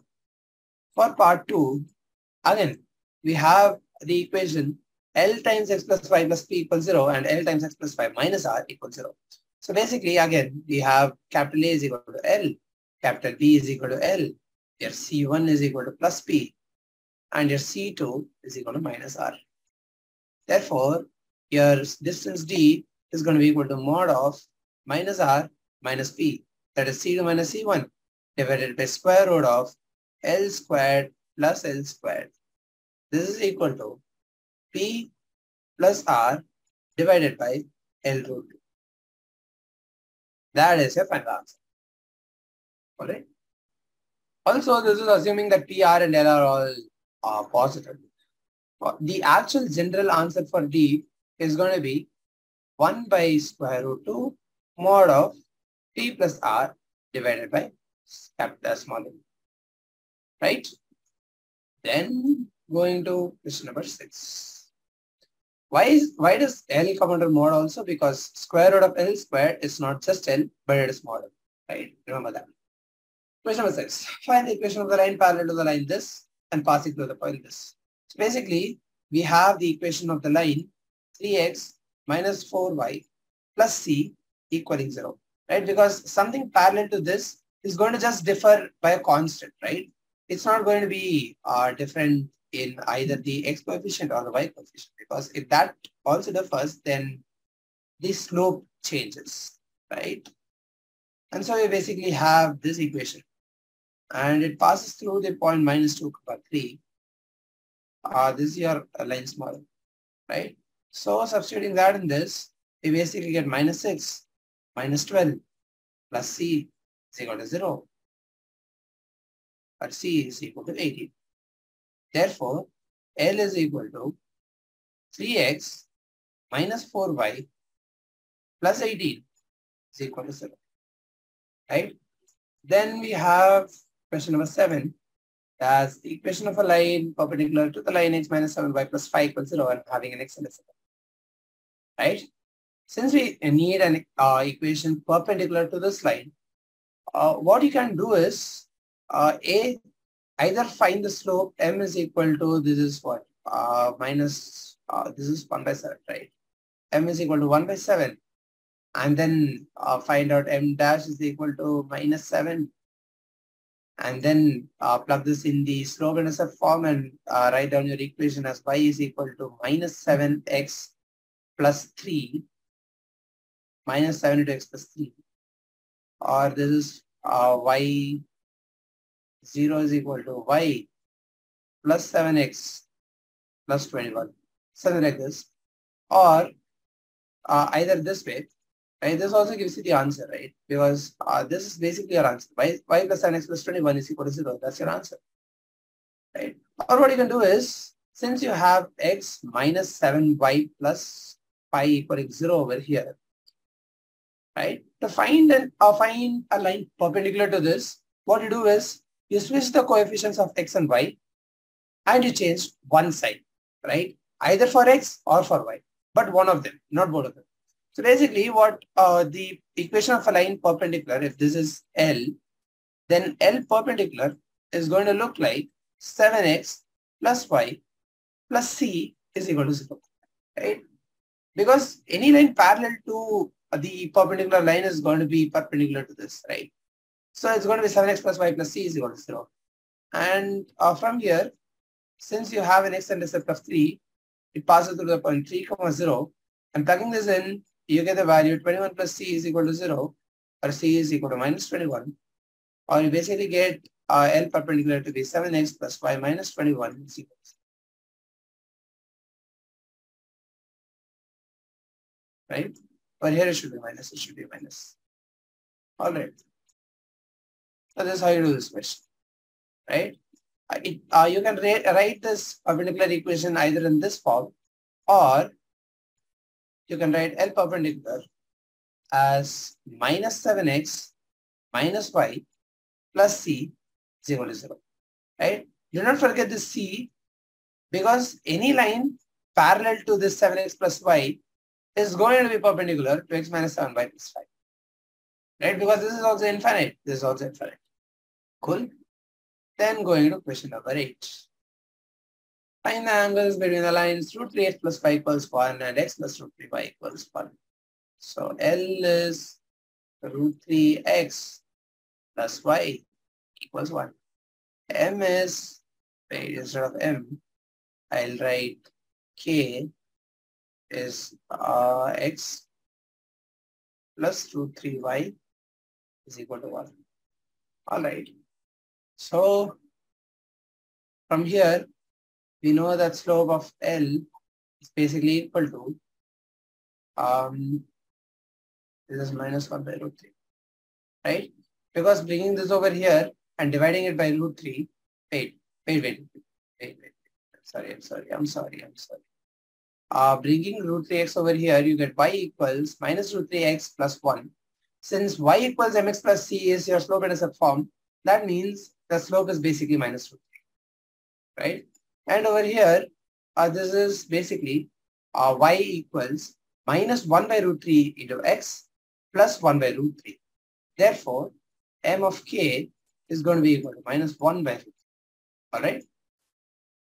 And so, since you have to find the angles, your theta is going to be equal to the first angle, the acute angle, is going to be tan inverse mod.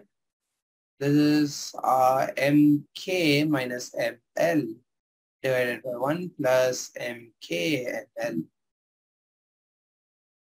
This is going to be tan inverse of, right?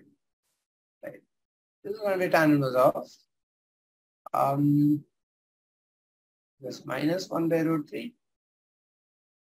minus of, this is plus root 3 divided by 1 plus 1 inside a mod.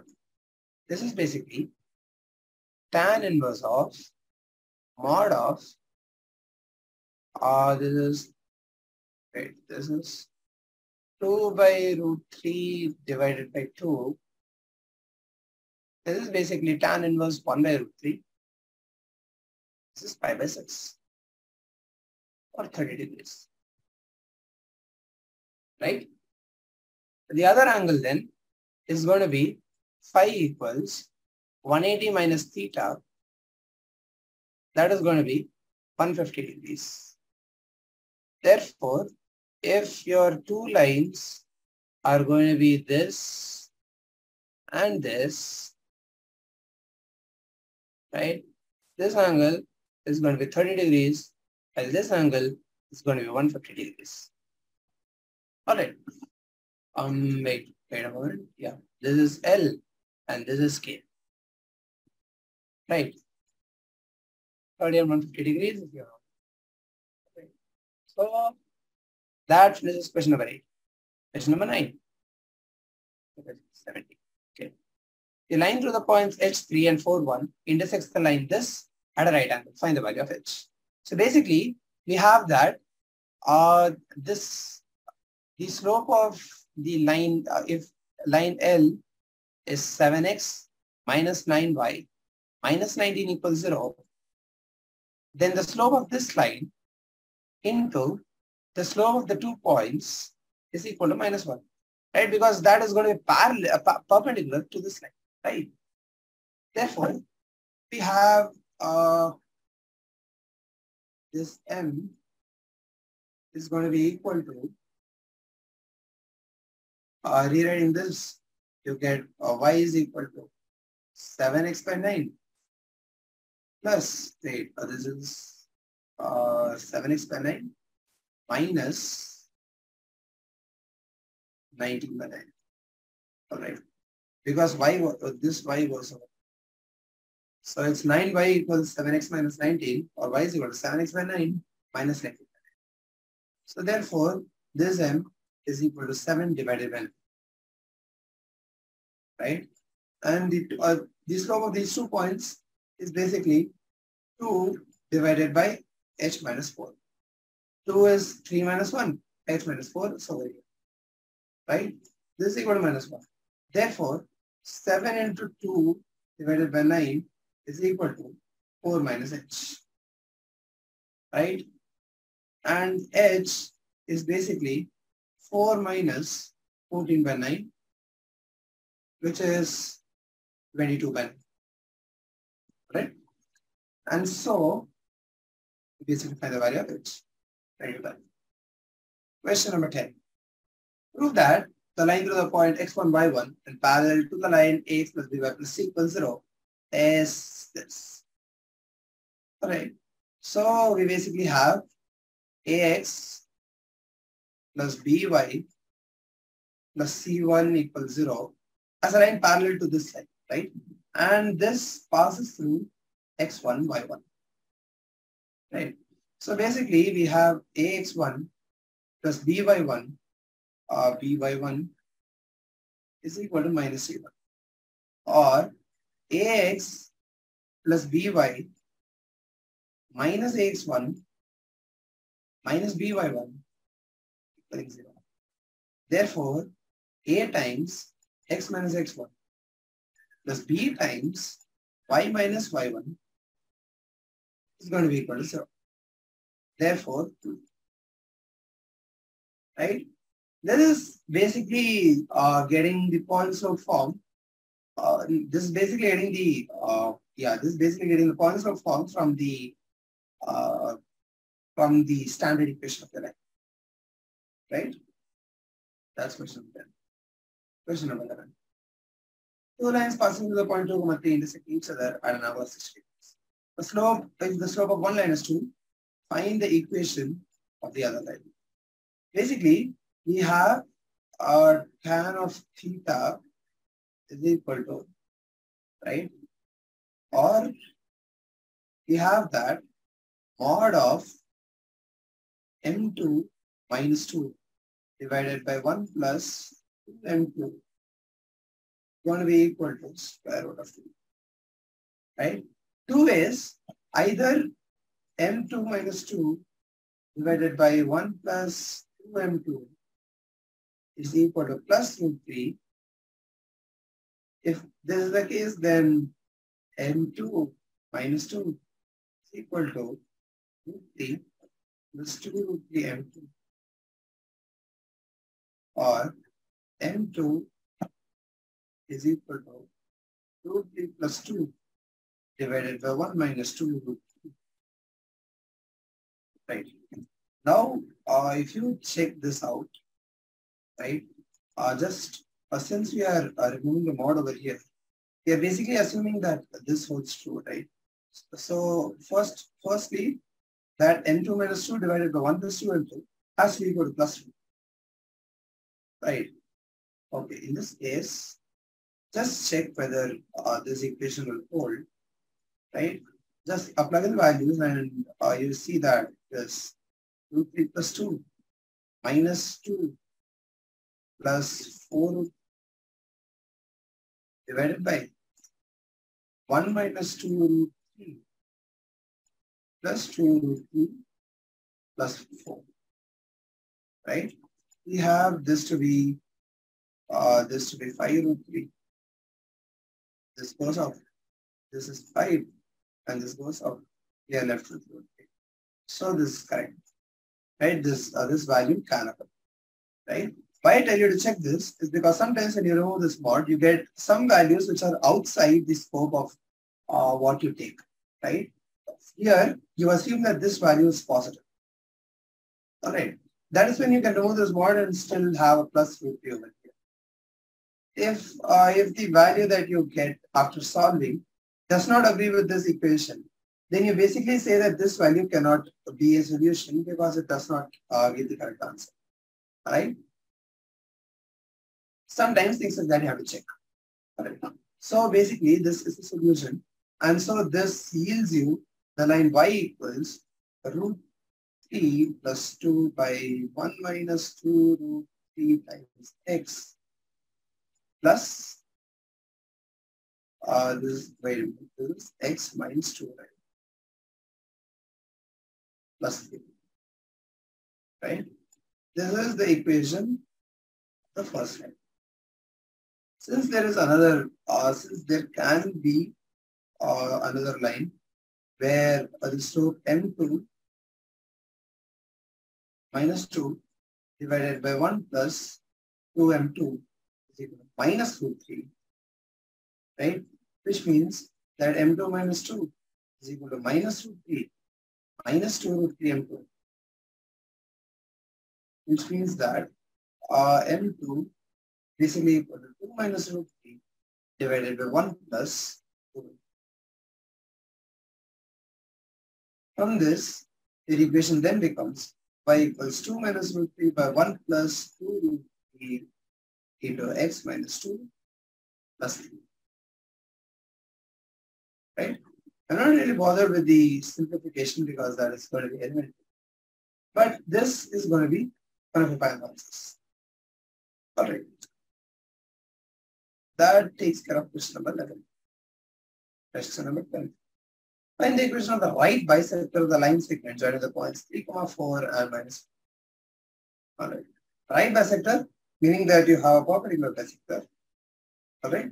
And since you have a bisector, you have the point P of 3 minus 1, 2 that are divided by 2, that's 1, comma. This is 2 plus 4, 6 by 2 is, right? You basically have this to be A, 3, 4. You have this to be B of minus 1, 2. I'll make this good. Basically make this minus 1 and 2. Right? This point is P of 1, 3. All right. And this is a right angle. So basically, we have the point P, and then we know the slope of the line, right? If this is M perpendicular, and this has a slope M, then M is equal to 4 minus 2 divided by 3 plus 1, that is half. Therefore, M perpendicular is equal to minus 2. Correct. Therefore, we have the line L, this line, let this line be L. We have the line L being y equals minus 2 x y equals minus 2 into x minus 1 plus 3. Right? This is the Poinsot form. This is the Poinsot form. Right? Or y plus 2x is equal to 5. That is the answer. Alright? So that is question number 12. Question number 13. Find the coordinates of the foot of the perpendicular from the point minus 1, 3 to the line 3x minus 4y minus 16 equals 0. So from here, foot of the perpendicular, minus 1, 3 to this, right?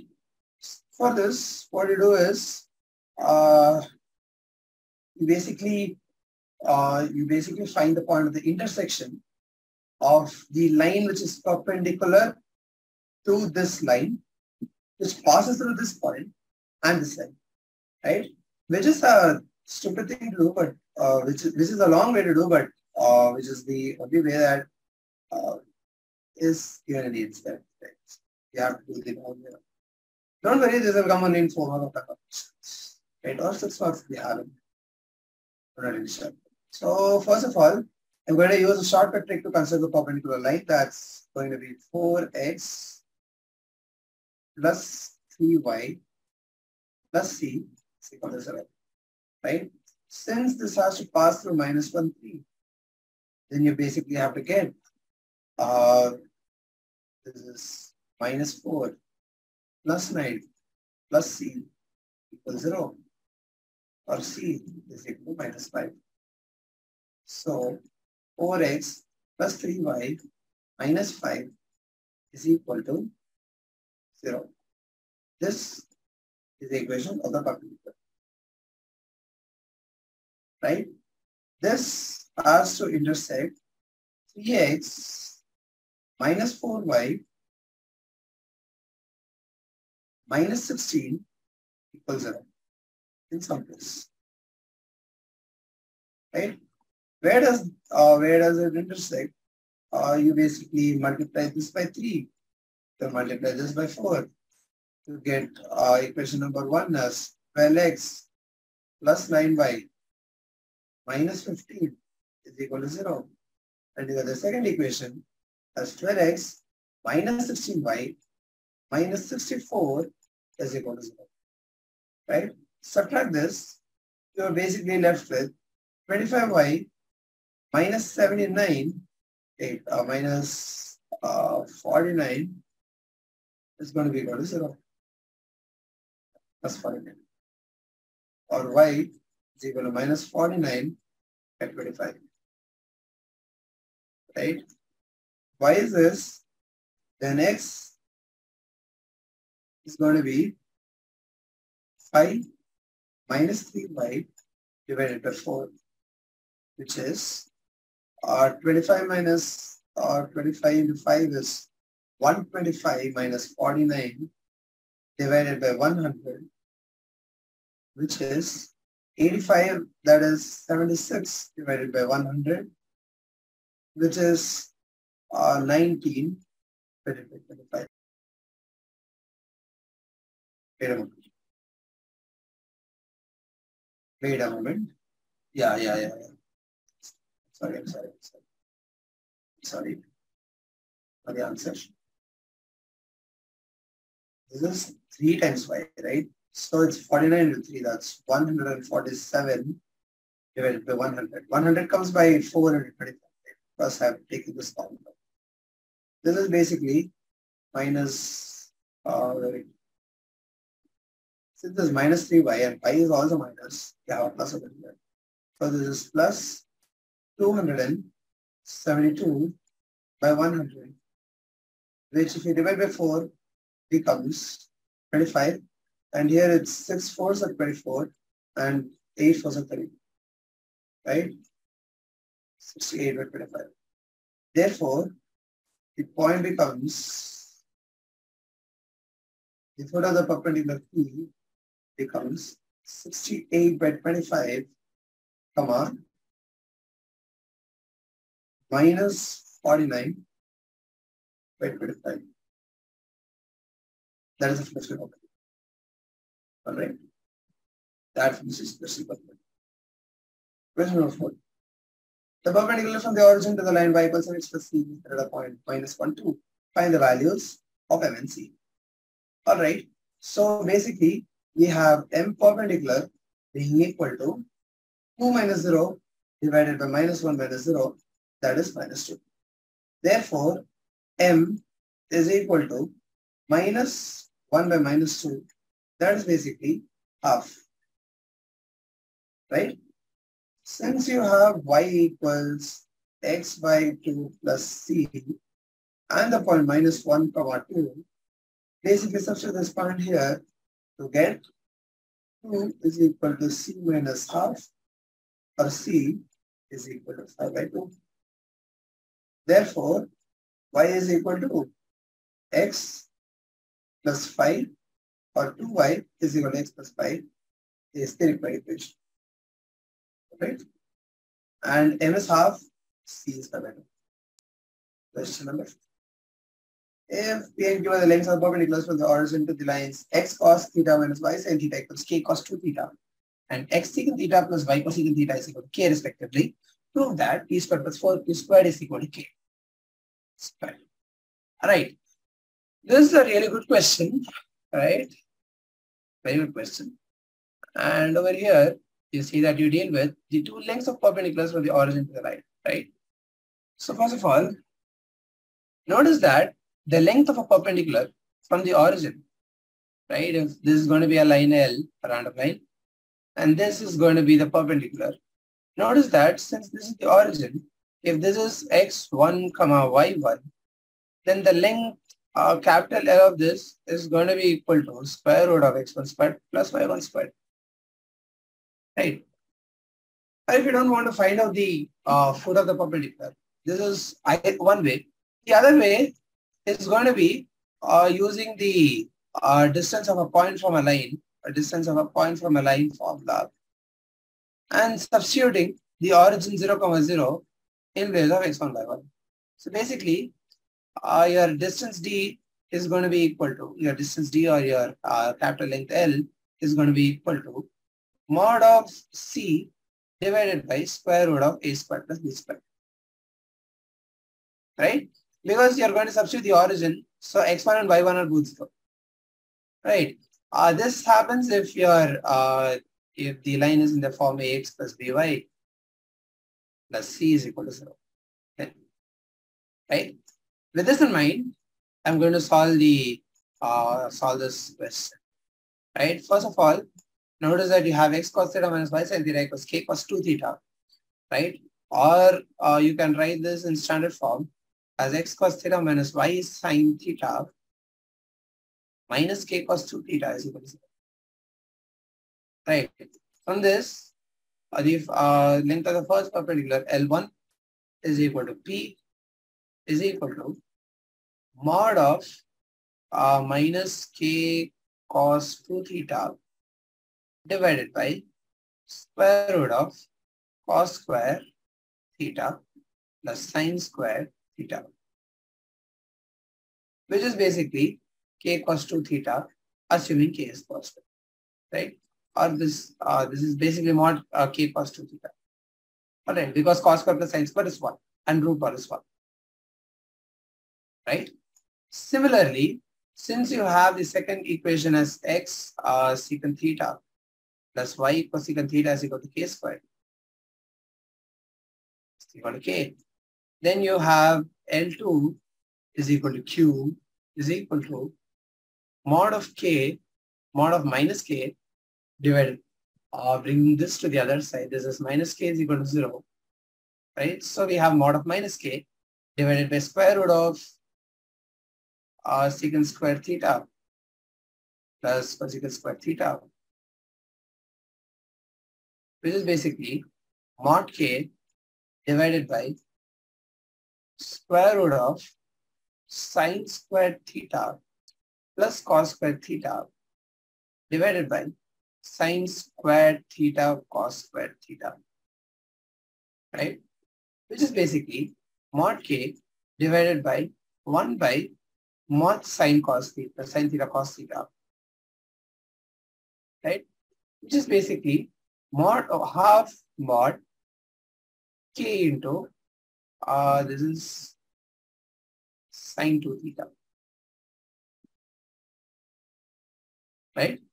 Therefore, 2q is equal to mod of k sine 2 theta.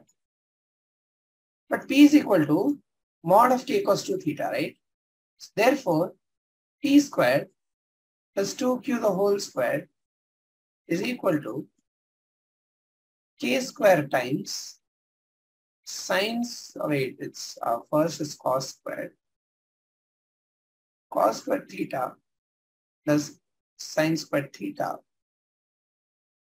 which is k squared, right? And on the other side, this becomes p squared plus 4p squared plus 4, right? This is how we do this question. Going to question number 16. In the triangle ABC, where vertices A 2, 3, B 4 minus 1, and C of 1, 2, find the equation and length of the altitude from vertex A. Right. So we have a triangle ABC. A, B, C. And a purpose name, right? With vertices A of 2, 3, B of 4 minus 1, and C of 1, 2. Find the equation and length of the altitude from the vertex.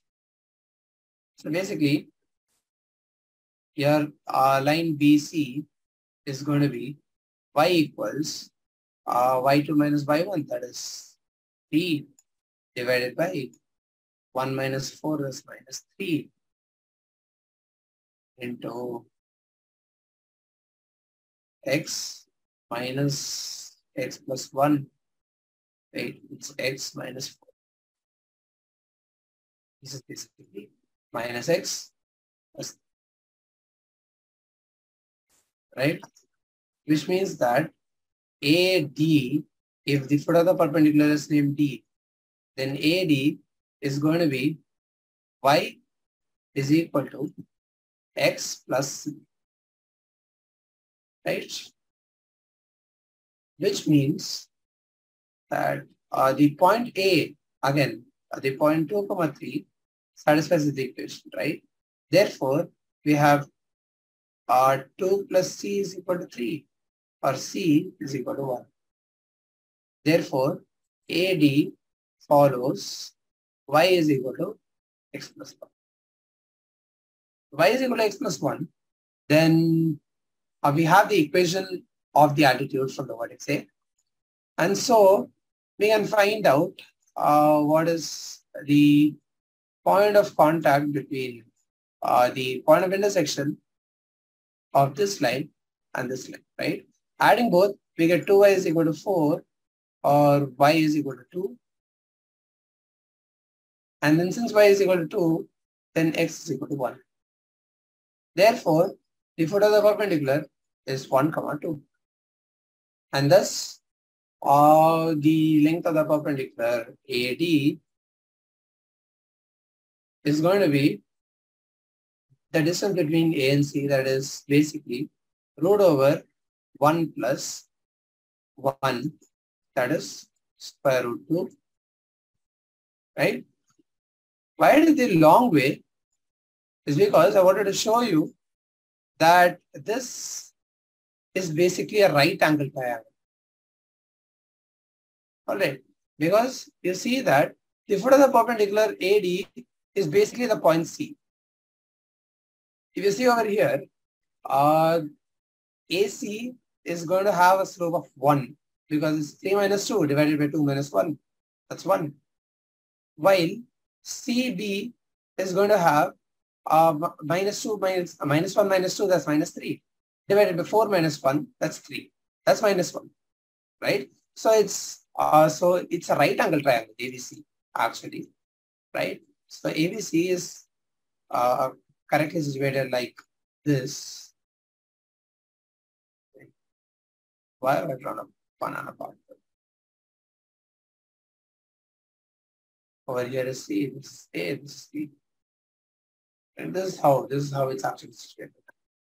Right? That's why I showed this.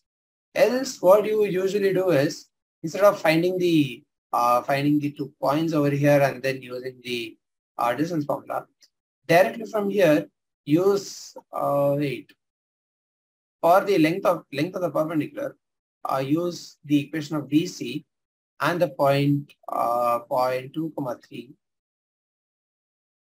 and use a point from the line tactic. All right. So basically from here use a mod of, this is what, y plus x minus 3 equals 0, right? So it's basically 3 plus 2 minus 3 divided by square root of 1 plus 1, right? That is basically 2 by root 2. This is root 2 units, right? This is what you usually do. And this is what you should do, not the long way around, right? That is question number 16. Question number 17, last question. If P is the length of the perpendicular from the line origin to the line whose intercepts on the axis are A and B, show that 1 by P square is 1 by A square plus 1 by B square. All right. So we have the line L in the two intercept form, that is x by A plus y by B equals 1. Right? Or more precise, x by A plus y by B minus 1 equals 0.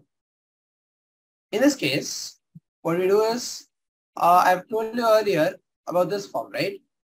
If you're going to draw a perpendicular from the origin to a line, then the length of that perpendicular is going to be mod c divided by a square by b square, where ax plus by plus c equals 0 is the standard form of a line, right?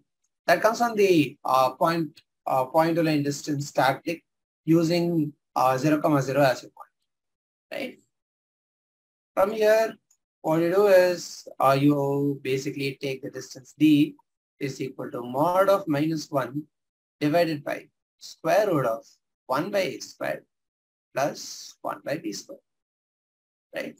Which is basically 1 divided by square root of a squared plus b squared by a squared b squared, which is basically ab by root of a squared plus b squared. This is the distance p, right? P is equal to this distance.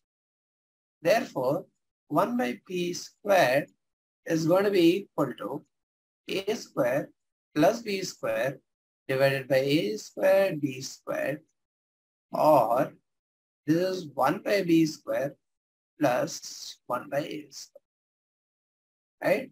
And that finishes exercise 9.3.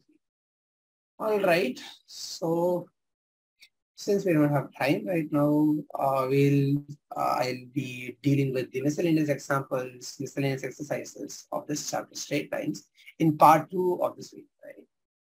Thank you for listening. Have a nice day.